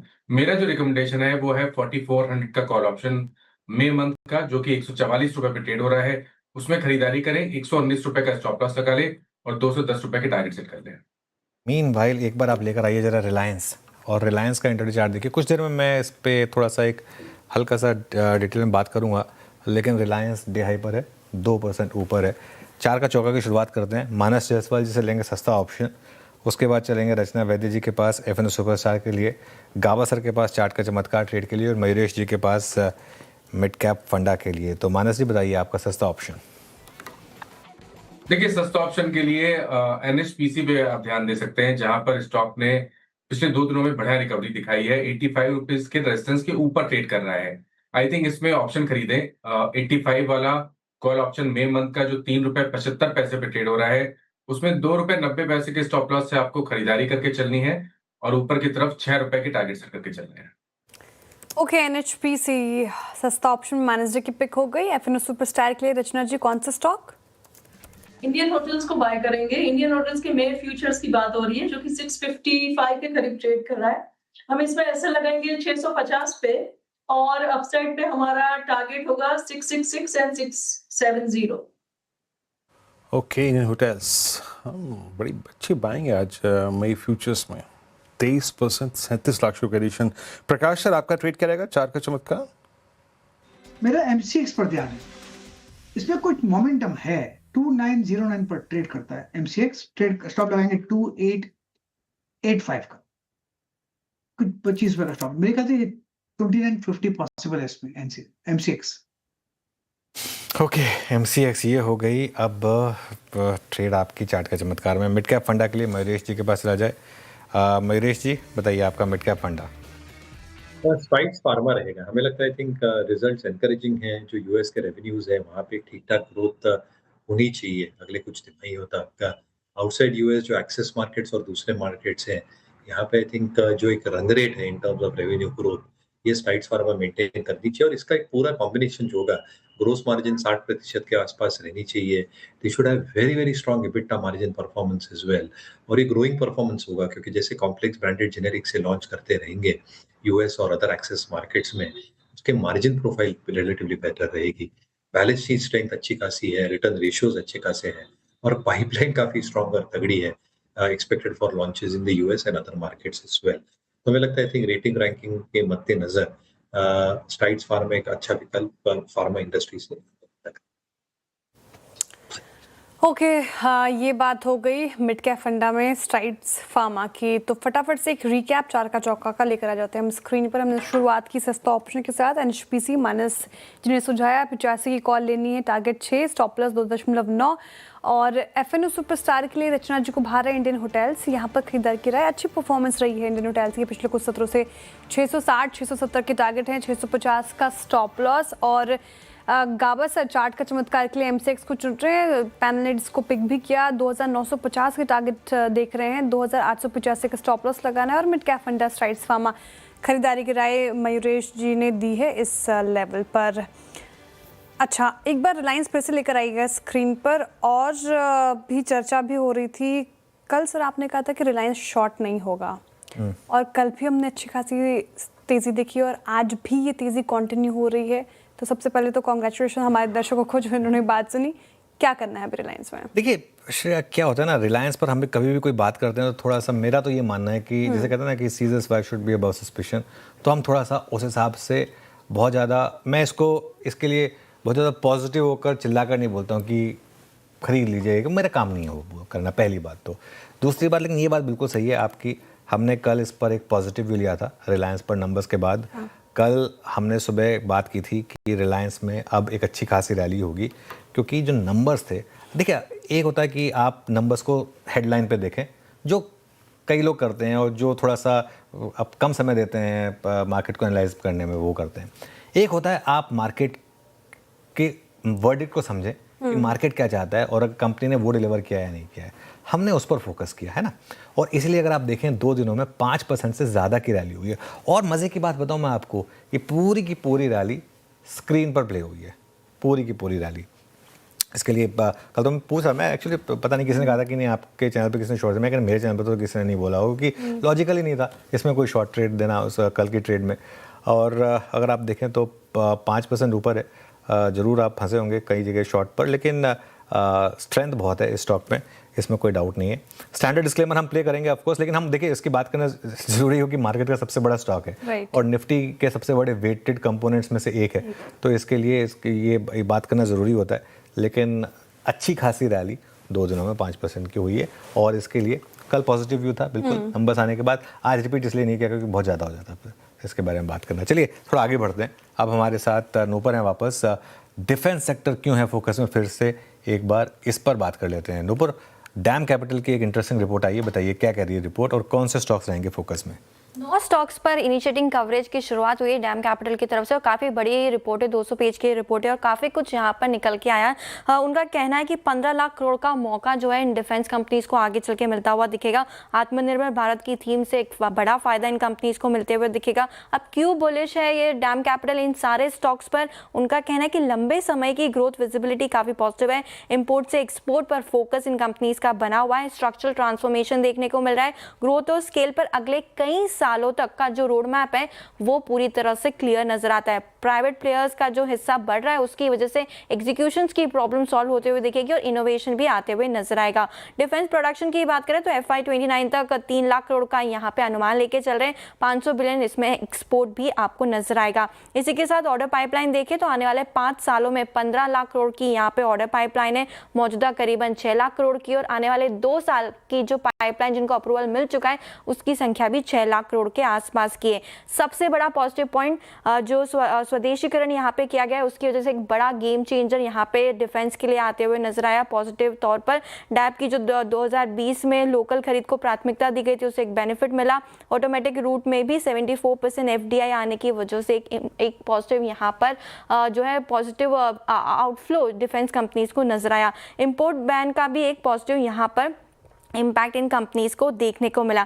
बाइंग लिस्ट में डैम कैपिटल में के लिस्ट में आपको 7 स्टॉक नजर आएंगे। एस्ट्रा माइक्रो, भारत डायनेमिक्स, भारत इलेक्ट्रॉनिक्स, HAL और सबसे ज़्यादा जो टारगेट प्राइस यहाँ पर है वो HAL के लिए करीबन 6,300 रुपये का बड़ा लक्ष्य यहाँ से देखते हैं। 40-45% का अपसाइड यहाँ पे उन्हें नजर आता है। हालांकि दूसरी तरफ न्यूट्रल उन्हें गार्डन रिच और मस्काउट डॉक नजर आता है। तो 9 स्टॉक पे इनिशिएटिंग कवरेज किए और काफ़ी पॉजिटिव रिपोर्ट है ये। ओके, काफ़ी पॉजिटिव रिपोर्ट है ये इस समय नुपुर, शुक्रिया। अब आगे बढ़ते हैं। हमारे साथ पाइपर सरिका के फाउंडर और फंड मैनेजर अभय अग्रवाल जुड़े हैं। अभय जी, गुड आफ्टरनून। अभय जी, शुरुआत मैं करूंगा बैंक स्टॉक्स के साथ, बैंक निफ्टी के साथ, क्योंकि 57,300 से एक करीब 1800 पॉइंट की करेक्शन हो चुकी है बैंक निफ्टी, मोटा मोटी 2000 पॉइंट की हो चुकी है और वापस क्रूड ऑयल 111 पर, डॉलर रुपी करीब 94.5 पर। इस मैक्रो एनवायरनमेंट में सबसे पहला सवाल, बैंकों पर आपका क्या व्यू है? बैंकों को अनुज, गुड आफ्टरनून। बैंकों को 2 भाग में मैं डिवाइड करूंगा। एक जो बड़े बैंक्स हैं, हमारे बड़े प्राइवेट बैंक्स हैं, और दूसरा जो है PSU बैंक्स हैं। मुझे लगता है कि जो दोनों बड़े बैंक के सेगमेंट हैं वो इस समय थोड़ा अंडर प्रेशर है। जो मैनेजमेंट कमेंट्री भी आई, जो हमने रिजल्ट्स के साथ देखी, वो भी कोई बहुत ज़्यादा ऑप्टिमिस्टिक नहीं थी, मैं कहूँगा कॉशियसली ऑप्टिमिस्टिक थी। तो कुछ कंसर्न्स हैं जो बैंक्स को अभी होल्ड कर रहे हैं परफॉर्मेंस को। एक तो जो क्रेडिट रेशियो है वो अभी भी नहीं बढ़ रहा है। जो उनका लायबिलिटी जनरेट करते हैं ब्रांचेस के थ्रू, वो अभी भी थोड़ी वीक है। डिमांड ऑफ टेक जो है वो अच्छा है क्रेडिट डिमांड का, तो वो पॉजिटिव है। उसके बनिस्बत देखें तो जो NBFCs के रिजल्ट्स आए हैं पिछले, और छोटे बैंक्स के जो रिजल्ट्स आए हैं वो काफ़ी अच्छे आए हैं। उसमें दिख रहा है कि जो NPS की रिकवरी है वो काफ़ी अच्छी हुई है।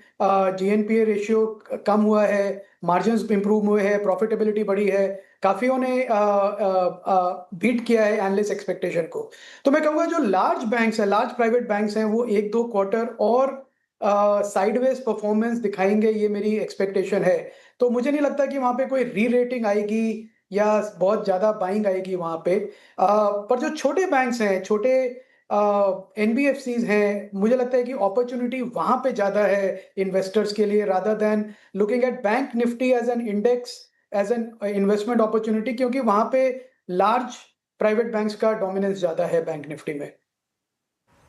Okay, but Abhay ji, in ECL norms के मद्देनज़र और क्रूड के मद्देनज़र एक सडनली PSU बैंकिंग बास्केट, जो कि शायद आपको अप्रैल 25 से लेकर जनवरी 2026 तक इतना पैसा बना के देगी गई, उस पे आई मीन इन आइसोलेशन आपका टेक क्या होगा? How to deal PSU banks now? देखिए, PSU बैंक्स इस समय बहुत ही स्ट्रॉन्ग पोजीशन में है वीरू, और वो पहुंचे हैं पिछले 5-6 साल की मेहनत के बाद। आपको याद होगा एक फाइनेंस मिनिस्टर जब पिछले वाले थे तब उन्होंने एक प्रोसेस स्टार्ट किया था मंथन का, PSU बैंक्स को साथ लाके कैसे कंसोलिडेट करें, एफिशिएंसी क्रिएट करें। तो 8-9 साल की मेहनत के बाद अब PSU बैंक्स इस जगह पहुंचे हैं कि वो एक मार्केट को डोमिनेट कर रहे हैं। लायबिलिटी जनरेट करने की जो उनकी एबिलिटी है वो प्राइवेट सेक्टर बैंक्स में भी नहीं है। तो स्ट्रक्चरली बहुत स्ट्रांग है, मुझे लगता है और कंसोलिडेशन होगा जिससे वो और स्ट्रांग बनेंगे। ऑब्वियसली थोड़ा जो इम्पैक्ट जो न्यू ईसीएल नॉर्म का है वो पब्लिक सेक्टर बैंक्स पे ज़्यादा है वीरू, क्योंकि वो ज़्यादा फोकस करता है unsecured lending, MSME lending, agri lending. पर इन बैंक्स की बहुत सॉलिड पोजीशन है इस समय ये ईसीएल न्यू नॉर्म्स को अब्जॉर्ब करने की। सो मुझे नहीं लगता कि rather than a technical reaction जो शायद 3-4-5 दिन प्ले आउट हो, उससे ज़्यादा कोई ज़्यादा इम्पैक्ट होगा इनके प्राइसेस पे। मुझे लगता है वापस ये एक अपॉर्चुनिटी देगा इन्वेस्टर्स को जो पीएसयू बैंक बास्केट को ऐड करना चाहते हैं अपने पोर्टफोलियो में। ये गिरावट एक अपॉर्चुनिटी हो सकती है ऐड करने के लिए। अभय जी गुड आफ्टरनून। अच्छा, ये तो बात होगी बैंकिंग स्पेस की, लेकिन एफएमसीजी स्पेस हमने 2 नंबर्स देखे, नेस्ले और वीबीएल के काफ़ी अच्छे नंबर्स रहे और स्ट्रीट ने वैसे ही इसको रिवॉर्ड किया, लेकिन एफएमसीजी पैक ने काफ़ी लंबे समय तक अंडर परफॉर्म किया है। क्या अब यहाँ पर दिन बदलेंगे? आपकी राय क्या होगी? जी देखिए, ये मैंने पिछली बार भी श्रेया बात कही थी कि जितना हमने चैनल चेक्स किया था रिटेलर्स और डिस्ट्रीब्यूटर्स के साथ जनवरी, फरवरी, मार्च में, डिस्पाइट द वॉर सिचुएशन कोई भी डिमांड में कमी नहीं थी। किसी रिटेलर, किसी डिस्ट्रीब्यूटर ने ये नहीं कहा कि डिमांड नहीं है या इन्वेंट्री बढ़ गई है या मार्जिन कम हो गया है। सबका काम अच्छा चल रहा था। तो मैं सरप्राइज नहीं हूँ कि नेस्ले और जो बाकी कंपनीज हैं जो एफएमसीजी में कैटर करती है, उन्होंने अच्छा परफॉर्मेंस दिखाया है और मुझे ये लगता है कि ये परफॉर्मेंस रहेगा। वॉल्यूम ग्रोथ आपको दिखेगी, थोड़ी प्राइसिंग ग्रोथ भी दिखेगी। तो मुझे लगता है ये जो लीडर हैं ये इनके नंबर्स अच्छे होंगे। प्रॉब्लम इस सेक्टर में ये है श्रेया कि वैल्यूएशंस अभी भी महंगी हैं, कम हुई हैं मल्टीपल बेसिस पे। तो जो स्टॉक्स 55 टाइम के फॉरवर्ड पी मल्टीपल पे ट्रेड करते थे वो शायद अब 42 से 45 की रेंज में आ गए हैं। कुछ हैं जो अभी भी 60 टाइम के ऊपर हैं। कुछ जो इंडियन एफएमसीजी कंपनीज हैं उन्होंने एक मल्टीपल करेक्शन देखा है 40-45 के टाइम से निकल के अब वो 30 से 35 टाइम के पी मल्टीपल पे आ गए हैं। प्रॉब्लम ये है कि अभी भी मार्केट ये विश्वास नहीं कर रहे कि ये ग्रोथ स्टॉक्स हैं, क्योंकि इन्होंने बहुत ही साइडवेज परफॉर्मेंस दिखाई है पिछले 3-4 साल से। मुझे लगता है कि ये अब ग्रोथ बेस्ड अर्निंग्स जो अब इनकी आएंगी, तब मार्केट को एक वापस विश्वास होगा कि ये सिर्फ एक डिफेंसिव स्टॉक्स नहीं है, ये ग्रोथ स्टॉक्स भी हैं। तो मुझे लगता है कि थोड़ी री रेटिंग यहाँ से डेफिनेटली एफएमसीजी सेक्टर को मिलेगी। मुझे लगता है इंडेक्स लेवल पे देखूं तो 10 से 15% की यहाँ से मुझे लगता है एक री रेटिंग की एक्सपेक्टेशन है मेरी। ओके, 2 स्पेसेस जहाँ शानदार मूव्स रहे हैं पिछले 1 महीने में, एक है एनर्जी और एक है कैपिटल मार्केट। दोनों में 25 से 35% के रिटर्न्स बने हैं। यहाँ पर कोई स्टॉक्स जो आप बुलिश हो जहाँ पर? देखिए, स्पेस में दोनों में मैं बुलिश हूँ। मुझे लगता है कि ये जो कैपिटल मार्केट जो आपने दूसरा बोला अनुज, वो तो एक एवरग्रीन सेक्टर है इंडिया में, अगले 10 साल की स्टोरी है वो, और इन्वेस्टर्स का उसको पूरा फायदा उठाना चाहिए। अपॉर्चुनिटीज भी उसमें काफ़ी हैं, ब्रोकर्स हैं, उसमें एक्सचेंजेस हैं, वेल्थ मैनेजमेंट कंपनीज हैं, एएमसीज हैं। तो इन्वेस्टर्स के लिए करीब 12-15 अच्छी अपॉर्चुनिटीज हैं, अच्छे स्टॉक्स हैं। अगर हर सेक्टर में, हर सेगमेंट में प्ले करना है तो एक लीडर भी पिक कर लें उसमें, तो भी अच्छी 5-10 साल की अपॉर्चुनिटी है। वॉलेटिलिटी रहेगी शॉर्ट टर्म में, रेगुलेटरी रीजंस हैं, मार्केट करेक्शंस हैं, पर उसको इग्नोर करके मुझे लगता है कि जो एक्सचेंजेस हैं स्पेशली अनुज, वो आउट परफॉर्म करेंगे, क्योंकि जैसे जैसे ट्रेडिंग एक्टिविटी बढ़ेगी कैश मार्केट में, डेरिवेटिव मार्केट में, उसका इनको पूरा फायदा होगा और लीडरशिप पोजीशंस वहां पे ऑलरेडी क्रिएट हो चुकी हैं। मुझे नहीं लगता है कोई नए एक्सचेंजेस आएंगे अब। तो एक बड़ा गोल्डन अपॉर्चुनिटी है इन्वेस्टर्स के लिए एक्सचेंजेस को ऐड करने का अपने पोर्टफोलियो में। अभी एनएससी का आईपीओ आएगा, आई थिंक वो भी एक गेम चेंजर होगा। तो एक्सचेंजेस डेफिनेटली, और दूसरी तरफ मैं कहूँगा जो एक एवरग्रीन बिजनेसेस हैं जैसे कैम्स और सीडीएसएल, डिपॉजिटरीज हैं और आरटीए एजेंट्स हैं, मोनोपोली और डुओपोली सिचुएशन है ऑलमोस्ट इस स्पेस में। सो ये भी 2 सेगमेंट्स हैं जो थोड़ा डिफेंसिव खेलना चाहते हैं इन्वेस्टर्स, उनके लिए। पर अपॉर्चुनिटी स्पेस बहुत बड़ा है। एनर्जी तो आई थिंक देख ही रहे हैं हम क्या हो रहा है फ्रॉम अभी भी as a country we are energy deficient. अभी भी नए स्पेसेस इमर्ज हो रहे हैं रिन्यूएबल्स में। मुझे लगता है कि पावर प्रोड्यूसिंग जो कंपनीज हैं उनके साथ, उनके ऊपर बेट करें तो वो ज़्यादा अच्छा रहेगा। और अगर इन्वेस्टर्स ये नहीं चाहते हैं कि वो स्पेसिफिक पावर सेक्टर पे या कंपनीज पे बेट करें, तो थ्रू द ईटीएफ जो अब एक अवेलेबल है, पावर ईटीएफ, उसके थ्रू प्ले करें, अपने 10 से 15% के एलोकेशन में सजेस्ट करूंगा एनर्जी स्टॉक्स का पोर्टफोलियो में। और हमारी ऑयल एक्सप्लोरेशन कंपनीज भी हैं। सो आई थिंक काफी वाइड बास्केट है, दोनों सेक्टर्स में मेरा बहुत पॉजिटिव व्यू है अनुज।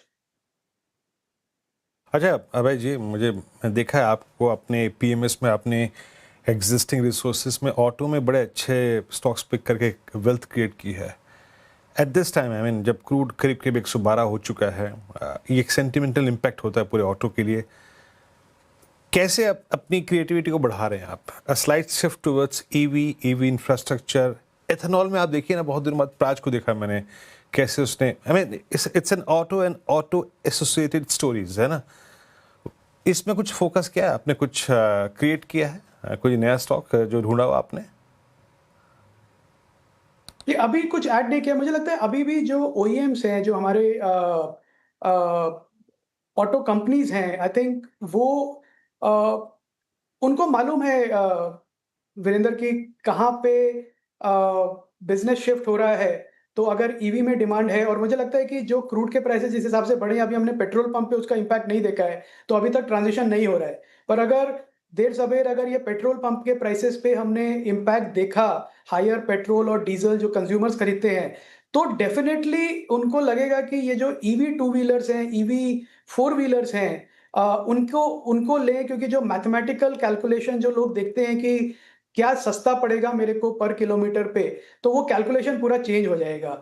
और इसी का यही एक रीजन है कि जो OEMs हैं, महिंद्रा, मारुति, टाटाज, वो फोकस कर रहे हैं नए नए लॉन्चेस पे, जो ईवी पे ज्यादा प्ले करते हैं, क्योंकि एक एक्सपेक्टेशन है कि क्रूड का प्राइसेस इसी लेवल पे रहे तो देर सवेर सरकार को पेट्रोल पंप पे जो प्राइसेस हैं उन्हें बढ़ाना पड़ेगा। तो मुझे लगता है वो एक बड़ा रिमार्केबल ट्रांजिशन होगा उस समय, जो अभी मार्केट एसेस नहीं कर रहा है। तो ईवी 2 व्हीलर्स और ईवी 4 व्हीलर्स पे मुझे लगता है कि कंपनीज हैं काफी अच्छा काम कर रही हैं। 2 व्हीलर्स में टीवीएस, बजाज, होंडा, सब, हीरो ने काफी लीडरशिप पोजीशंस ऑलरेडी ले ली है अपनी। तो आई थिंक रिन्यूएबल्स में, ऑटोज में, आई थिंक ये बहुत बहुत स्ट्रॉन्ग स्टोरी है। पर जब तक पंप प्राइसेस ऊपर नहीं जाएंगे तब तक इसका पूरा इम्पैक्ट दिखेगा नहीं वीरेंद्र। चलिए अभय जी, बहुत बहुत शुक्रिया आप इस कार्यक्रम में शामिल हुए, और वो नहीं हो जो आपने आखिरी में कहा तो अच्छा है। बहुत बहुत शुक्रिया। अब चलते हैं अनुज के पास आज की रणनीति के लिए। अनुज, निफ्टी तो अनुज फिर भी रेजिलियंस रहा, जो जिस चीज़ का उसने सामना किया ना, उस हिसाब से तो फिर भी ठीक है ये। बट अनुज, बैंक निफ्टी की कमर टूट चुकी है, towards day low we are proceeding now. कैसे अप्रोच करेंगे इस क्लोज को और कल के लिए व्यू अनुज?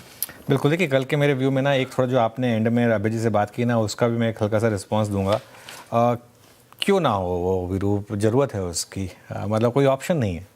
हल्के अंदाज में मजाक में कहा। हाँ, नहीं, पता क्या, वो एक बचपन में कहानी पढ़ते थे कि एक शुतुरमुर्ग जब शिकारी को देखता है ना, तो वो अपनी गर्दन रेत में गाड़ देता है।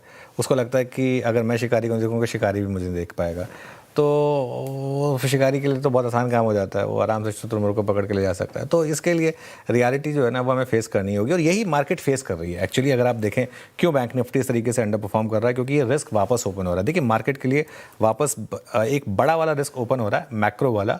और लेकिन इसको तरीका क्या है? अब देखिए बैंक निफ्टी 900 पॉइंट गिर गया आज, कल 56,500 से हम शॉर्ट हैं बैंक निफ्टी पर, 1200 पॉइंट के करीब का आपको मूव मिल चुका है।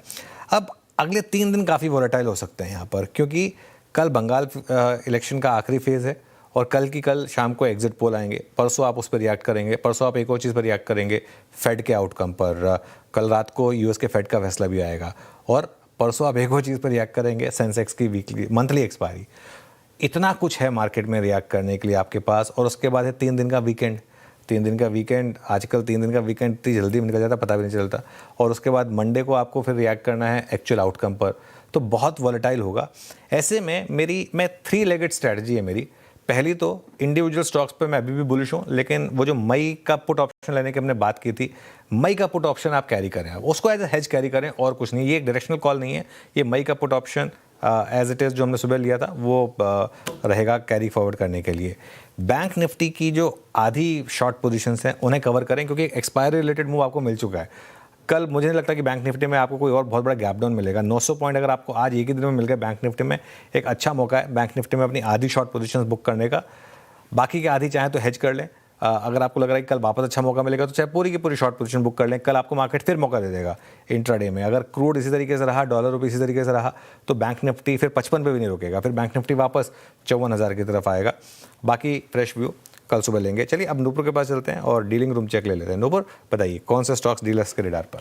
डीलर्स के रडार पे ओएनजीसी आते हुए नजर आ रहा है। अपस्ट्रीम प्रोड्यूसर्स फिर से अब बैक टू रडार यहाँ पे डीलर्स के डेस्क पर देखने को मिल रहे हैं और इंस्टीट्यूशनल के बायर्स जो है यहाँ पर आते हुए नजर आए। बीएसई कैपिटल मार्केट थीम फिर से एक बार फोकस में, प्रोमिनेंट इंस्टीट्यूशनल डेस्क पर यहाँ पे बाइंग देखने को मिली है हाई वॉल्यूम्स के साथ।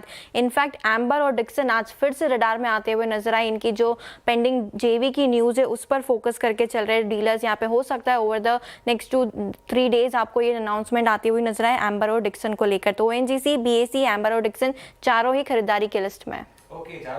मीनवाइल इटर्नल क्यों कमजोर था, शायद उसका एक आंसर आपको मिल चुका है। नंबर्स इटर्नल के at least on face of it काफ़ी ख़राब है। नेट प्रॉफिट 174 करोड़ 208 करोड़ का अनुमान था, तो ये थोड़ा सा आप हल्का सा वीक नंबर माना जाएगा। हालांकि टॉप लाइन अच्छी है, 17,292 करोड़ की टॉप लाइन है, जो कि पोल से काफ़ी बेहतर है एक्चुअली। तो इटर्नल के नंबर्स सॉर्ट ऑफ मिक्स्ड हैं। अब थोड़ा सा देखना होगा। दिक्कत क्या है कि इनके नंबर्स में इतने फैक्टर्स होते हैं। ब्लिंकिट ने क्या किया, डिस्ट्रिक्ट ने क्या किया, फूड डिलीवरी ने क्या किया, इसने क्या किया, उसने क्या किया, ये सब थोड़ा सा जब तक आएगा तब तक थोड़ा टाइम लग जाएगा। तो जितनी देर में वो सब डेटा है उतनी देर में BTST कॉल ले लेते हैं। फिर शुरुआत कर देते हैं गाबा सर से। गाबा सर बताइए कल के लिए ट्रेड। मुझे लगता है पेट्रोल प्राइसेस हाइक होने वाले हैं, इसलिए मैंने स्टॉक चुना है ओएनजीसी। उसका रीजन क्या है मुझे पता नहीं, लेकिन 30150 पे ट्रेड करा है ओएनजीसी। स्टॉप लगाएंगे 298, मतलब 3.5 रुपए का। टारगेट 310, अगर गैप अप मिलता है तो कल फर्स्ट ट्रेंड में बेच दीजिए ओएनजीसी। ओएनजीसी बीटीएसटी ट्रेड हो गई गाबा सर की। क्रूड म्यूचुअल, उसका एक बड़ा फायदा ओएनजीसी को मिलता हुआ 5.5% ऊपर। मानस जी क्या कैरी करेंगे आप BTST STBT? तो जय जी BTST के जाएंगे, BTST को देखेंगे, पॉलीकैब में खरीदारी करके जाएंगे, क्योंकि यहाँ पर एक फ्रेश ब्रेकआउट देखने को मिला है। हायर टॉप से हायर बॉटम का ट्रेंड था, तो मे मंथ का कॉल ऑप्शन मे मंथ का फ्यूचर लिया जा सकता है। 8174 पे स्टॉप लॉस लगाना है पॉलीकैब के मे मंथ के फ्यूचर में, और 8500 के टारगेट सेट करके चलते हैं। ओके, पॉलीकैब 8250 पे। अमित जी आपका ट्रेड क्या रहेगा? विरेन जी अभी BSE का ऑप्शन दिया था, कॉल ऑप्शन, उसी के फ्यूचर्स में जाऊंगा। BSE में स्ट्रेंथ है, 3625 का प्राइस है इसका, इसे बाय करना है। स्टॉप लॉस हमारा लगभग रहेगा 3590 का और टारगेट्स रहेंगे 3700 के। रचना जी आप क्या पिक कर रही हैं कल के लिए? जी हम फेडरल बैंक जो कि हमने थोड़ी देर पहले लिया था, अब हम उसको डिलीवरी के लिए लेंगे दोबारा से, तो वो मे सीरीज का लेना चाहे तो ले सकते हैं, जो कि 292.5 पे ट्रेड कर रहा है। Will continue with this trade with stop loss of 294.5 and down side पे अब हमारा टारगेट होगा 288 एंड 286। फेडरल बैंक है, STBT हो गई। रचना जी की। कविता जी आप बताएं। तो श्रेया इसी स्पेस से केया इंडस्ट्री ने भी एक बहुत अच्छा ब्रेकआउट दिया है। मुझे लगता है 5200 तक के प्राइस मूव बनते हुए दिखने चाहिए। यहाँ भी एक अच्छे रेक्टेंगल बॉटम का ब्रेकआउट आते हुए दिखा है। अंटिल काउंटर 4900 के लेवल के ऊपर है, 5200 तक के लेवल के लिए अप्रोच कर सकते हैं। ओके, ये क्या इंडस्ट्रीज जो थी कुछ देर पहले जतिन जी की ही कॉल थी, तो स्ट्रॉन्ग कन्विक्शन इस पैनल का इस पर। और जतिन आपका अब BTST ट्रेड क्या रहेगा या फिर STBT, जो भी आपकी चॉइस हो? मैं बाई साइड के साथ जाना चाहूंगा और जो स्टॉक का है स्टॉक रहेगा वो मॉइल रहेगा। मेटल स्पेस में से बुलिश फ्लैग पैटर्न में से ब्रेकआउट आया है। 345 के टारगेट्स के लिए लॉन्ग करने की सलाह रहेगी। 325 का स्टॉप लॉस रखना होगा। ओके, आई थिंक ट्रेड्स पूरी हुई सारी BTST या कोई बाकी? चलिए सारी ट्रेड्स पूरी हुई। मीनवाइल वेदांता के नंबर्स इतने ख़राब नहीं है वैसे एक्चुअली, सॉरी इटर्नल के नंबर्स इतने ख़राब नहीं है एक्चुअली। मार्जिन नंबर मुझे अच्छा लग रहा है, फूड डिलीवरी का भी डिसेंट नंबर है और ओवरऑल नंबर भी अच्छा है, 2.8% वर्सेस 2.3%।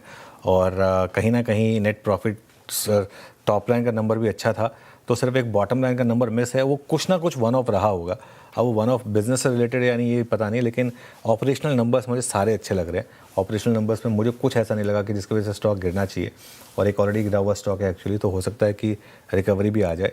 लेकिन एक काम करते हैं, फटाफट मार्केट ब्रेथ पर भी जाएंगे, लेकिन इससे पहले एक फटाफट नंबर्स निपटा लेते हैं, क्योंकि कल निफ्टी में बजाज फाइनेंस के नंबर्स आएंगे, एफएनओ में वेदांता और फेडरल बैंक के अलावा काफ़ी बड़े नंबर्स हैं। हमारे साथ नूपुर और आशीष जुड़े हैं नंबर्स के प्रीव्यू के लिए। तो पहले चलेंगे नूपुर के पास, बजाज फाइनेंस के नंबर्स कैसे रहेंगे, नूपुर क्विकली बता दीजिए। बिल्कुल, नेट इंटरेस्ट इनकम की बात करें तो यहाँ पे 21% की बढ़त देखने को मिल सकती है। प्री प्रोविजनिंग जो ऑपरेटिंग प्रॉफिट होता है वहाँ पे भी 20% की ग्रोथ का अनुमान है, और मुनाफे में 19% की ग्रोथ का अनुमान लेके चल रहे हैं। नजर रखनी है नेट इंटरेस्ट मार्जिन पर करीबन 20 बेसिस पॉइंट की कमजोरी यहाँ पर देखने को मिल सकती है। 9.5% के आसपास ये आंकड़ा आते हुए नजर आ सकता है। क्रेडिट कॉस्ट 1.93% रहने का अनुमान है, और फी इनकम जो होगी वहाँ पर भी 24% की ग्रोथ का अनुमान लेके चल रहे हैं। अपडेट आया था जहाँ पे AUM की ग्रोथ 22% ऑलरेडी कंपनी ने दर्ज कर लिए मार्च 31 2026 के क्वार्टर में, और इनफैक्ट जो नए लोन है वहां पर भी 20.5% की ग्रोथ देखने को मिली है। निम्स के ट्रैजेक्टरी और जो क्रेडिट कॉस्ट है उस पर मैनेजमेंट की कमेंट्री काफी इंपॉर्टेंट रहेगी, तो नेट इंटरेस्ट मार्जिन पर हल्का दबाव इस क्वार्टर में रह सकता है। ओके, मार्जिन पर हल्का दबाव रह सकता है बजाज फाइनेंस से एक्सपेक्टेशंस। आशीष आप बताइए, वेदांता और फेडरल बैंक कैसे रह सकते हैं? देखिए, वेदांता के नंबर्स तो बहुत बढ़िया देखने को मिलेंगे, इसके Q4 के अपडेट्स ऑलरेडी आ चुके हैं। अब खास बात है कि एल्यूमिनियम सेगमेंट सीक्वेंशियली भी और पिछले साल के मुकाबले दोनों हिसाब से बहुत बढ़िया करेगा। मुनाफे का आंकड़ा तो ज़बरदस्त है, तकरीबन आप समझ लीजिए कि 150% की बढ़त देखने को मिल सकती है। 8,740 करोड़ ये मार्केट का अनुमान है। मार्जिन्स की बात करें तो 28% पिछले साल थे, जो बढ़कर अब तकरीबन 35.5% देखने को मिलेंगे। एबिटा 54% बढ़ेगा, और रेवेन्यू में भी देखें क्योंकि बिक्री बढ़िया हुई है और कीमतें भी बढ़ी हैं एलएमई में, तो इसका सीधा फायदा है। 23% की बढ़त है। Oil and gas segment sequential तौर पर यहाँ पर भी परफॉर्मेंस काफ़ी बढ़िया है। बात करते हैं फेडरल बैंक की, तो फेडरल बैंक के नतीजे स्टेडी लग रहे हैं। नेट इंटरेस्ट इनकम इसमें 16% का इजाफा है। ऑपरेटिंग प्रॉफिट अगेन 16% की बढ़त देखने को मिलेगी। सीक्वेंशियल तौर पर देखें तो ज़रूर आपको प्रोविजंस में थोड़ी सी बढ़त है, लेकिन क्योंकि इनका गोल्ड लोन में एक्सपोजर भी काफ़ी ज़्यादा है, तो इसके चलते ओवरऑल एसेट क्वालिटी इनकी बहुत बेहतर है। बात करते हैं GNPA की, तो 1.7% का अनुमान है, और मुनाफे में तकरीबन 6% की बढ़त है। यानी ओवरऑल अच्छे नंबर्स एक्सपेक्टेड है। अच्छे नंबर एक्सपेक्टेड हैं। मीनवाइल इटर्नल का इंटरडे चार्ट लेकर आइए। स्टॉक अब मुझे हैरानी नहीं होगी अगर ये कोशिश करे ग्रीन में भी आने की। कमेंट्री भी काफ़ी अच्छी है। वो कह रहे हैं श्रेया कि F127 मीनिंगफुली स्ट्रॉन्गर होगा, और एक और चीज़ जो मार्जिन की ट्रैजेक्टरी है 5 से 6% की, वो जो उनकी पहले गाइडेंस थी उससे कहीं पहले वो अचीव कर लेंगे। और कल सुबह आप देखिएगा इसमें ब्रोकरेजेस के अपग्रेड्स आएंगे, क्योंकि स्टॉक ऑलरेडी अपने हाई से करेक्ट हो चुका है, अच्छा खासा करेक्ट हो चुका है। और ये आज एक्सपायरी भी थी, इस वजह से कल क्लीन स्लेट पर शुरुआत होगी। और जैसा मैंने कहा कि ऑपरेशनल नंबर्स काफ़ी अच्छे हैं, और ये 5 से 6% जो है नंबर, ये ब्लिंकेट की बात हो रही है कि ब्लिंकेट में, और डिस्ट्रिक्ट का भी इन्होंने अपडेट दिया है। तो मुझे लग रहा है कि ये स्ट्रीट जो है इसको पॉजिटिवली लेगा, क्योंकि वो प्राइमा फेसी दिख रहा था कि सिर्फ एक नेट प्रॉफिट का नंबर थोड़ा सा बिलो एस्टिमेट था, उसके अलावा बाकी नंबर्स अच्छे थे। और अब देखिए 7 ही मिनट बचे हैं मार्केट को बंद होने में, तो हो सकता है कि ग्रीन में भी आ जाए, पॉसिबिलिटी रहेगी। चलिए वीरू के पास चलते हैं, आज की मार्केट ब्रेथ कैसी रही ये जान लेते हैं। वीरू सॉरी आज थोड़ा लेट हो गया आपके पास आने में, बताइए कैसी रही? फिर भी कोई तब्दीली नहीं अनुज, खराब ही रही ब्रेथ, फिर भी आपकी स्क्रीन पे आएगी। हाँ यस, 48 अगर आप देखें लॉन्ग्स, 40 अगर आप देखें तो यहाँ पे शॉर्ट कवरिंग, शॉर्ट 76 और लॉन्ग अनवाइंडिंग 54, यानी करीब करीब 125 के आसपास अगर आप देखें तो हालांकि निफ्टी में थोड़ा सा टुवर्ड्स मेरे ख्याल से 3 बजे के आसपास एक कवरिंग आ रही थी, लेकिन वो फिर कोलैप्स हुआ तो वो थोड़ी सी और ख़राब हो गई। बाकी देखिए क्रूड का एडवांटेज रह गया, ONGC, all India, Adani group के स्टॉक्स में आज अद्भुत मूव था। ग्लेनमार्क और साथ ही साथ क्रॉम्पटन इनकाउंटर्स में आज लॉन्ग क्रिएट हुआ।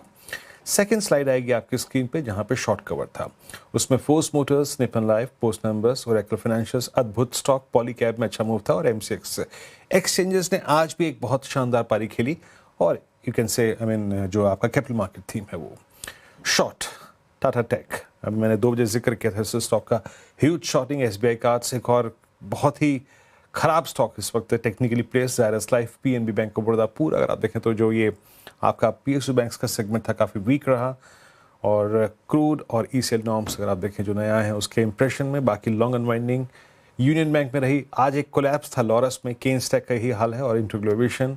अभी कुछ देर पहले हम स्टोरी पे चर्चा कर रहे थे। इंडस्ट्री ने एक पत्र लिखा है सरकार को, लेकिन बड़ी बात यह है कि 112 का क्रूड इस वक्त पूरा का पूरा जो क्रूड डेरिवेटिव्स वाली थीम जो है वो काफ़ी कोलैप्स हो रही है। एक बार एक स्टॉक और लेके आइए आपकी स्क्रीन पे, जो कि एक मतलब अच्छे खासे कोलैप्स के साथ जा रहा है। Post numbers look at Maruti 12880। अब दिक्कत जानते हैं क्या, इस चार्ट को मैं रीड कर रहा था मानस। अब आपके पास इस चार्ट में वो गैप है, वो 8 अप्रैल और मेरे ख्याल से 7 अप्रैल के बीच का। ये फिलिंग प्रोसेस शुरू हो गई है क्या मानस, और क्या लग रहा है इस पे प्रोजेक्शन क्या आएगा आपका मारुति पे अब डाउन साइड में? तो देखिए, वापस डाउन ट्रेंड स्टार्ट हुआ है। स्टॉक अपने 10-20 डे मूविंग एवरेज के नीचे ट्रेड कर रहा है। एक प्राइस सपोर्ट 13,000 के आसपास था, वो भी ब्रेक हुआ है। तो 12,400 के टारगेट आपको देखने को मिल सकते हैं मारुति में। आई थिंक इस गिरावट पे खरीदारी ना करें। अगर आपके पास लॉन्ग पोजीशन है तो कभी भी कोई बाउंस बैक मिले तो यहाँ से निकलने की कोशिश करनी है और फ्रेश खरीदारी 13,500 के ऊपर ही करनी है। ओके, शायद कहते हैं कि ना दिन में एक बार सरस्वती माँ विराजमान होती है आपकी ज़ुबान पर। अभी हम एक्सपेक्ट कर रहे थे कि इटर्नल अगर ग्रीन में भी आ जाए तो मुझे हैरानी नहीं होगी। और सच बताऊँ तो इतनी तेज़ी से आएगा ग्रीन में ये नहीं एक्सपेक्टेड था, लेकिन ये है। देखिए मार्केट क्योंकि ऑब्वियसली उस नंबर्स पर रिएक्ट कर रहा है मार्केट, और 258.50। अब देखिए ऑब्वियसली 260 पे काफ़ी कॉल राइटिंग होगी। खैर एडजस्टेड क्लोज तो काफ़ी नीचे ही आएगा क्योंकि 3 से 330 के बीच की जो वॉल्यूम वेटेड एवरेज प्राइस है वो ली जाएगी। लेकिन मुझे लग रहा है कि अगर आप थोड़े से हाई रिस्क टेकर हैं ना, आप मई महीने की कॉल्स ले जा सकते हैं। अगर थोड़े से हाई रिस्क टेकर हैं तो खोने को नहीं है यहाँ पे ज़्यादा कुछ, खोने को नहीं है। और अगर सब कुछ ठीक रहा तो कल एक अच्छा गैप अप भी मिल सकता है यहाँ पर इटर्नल में।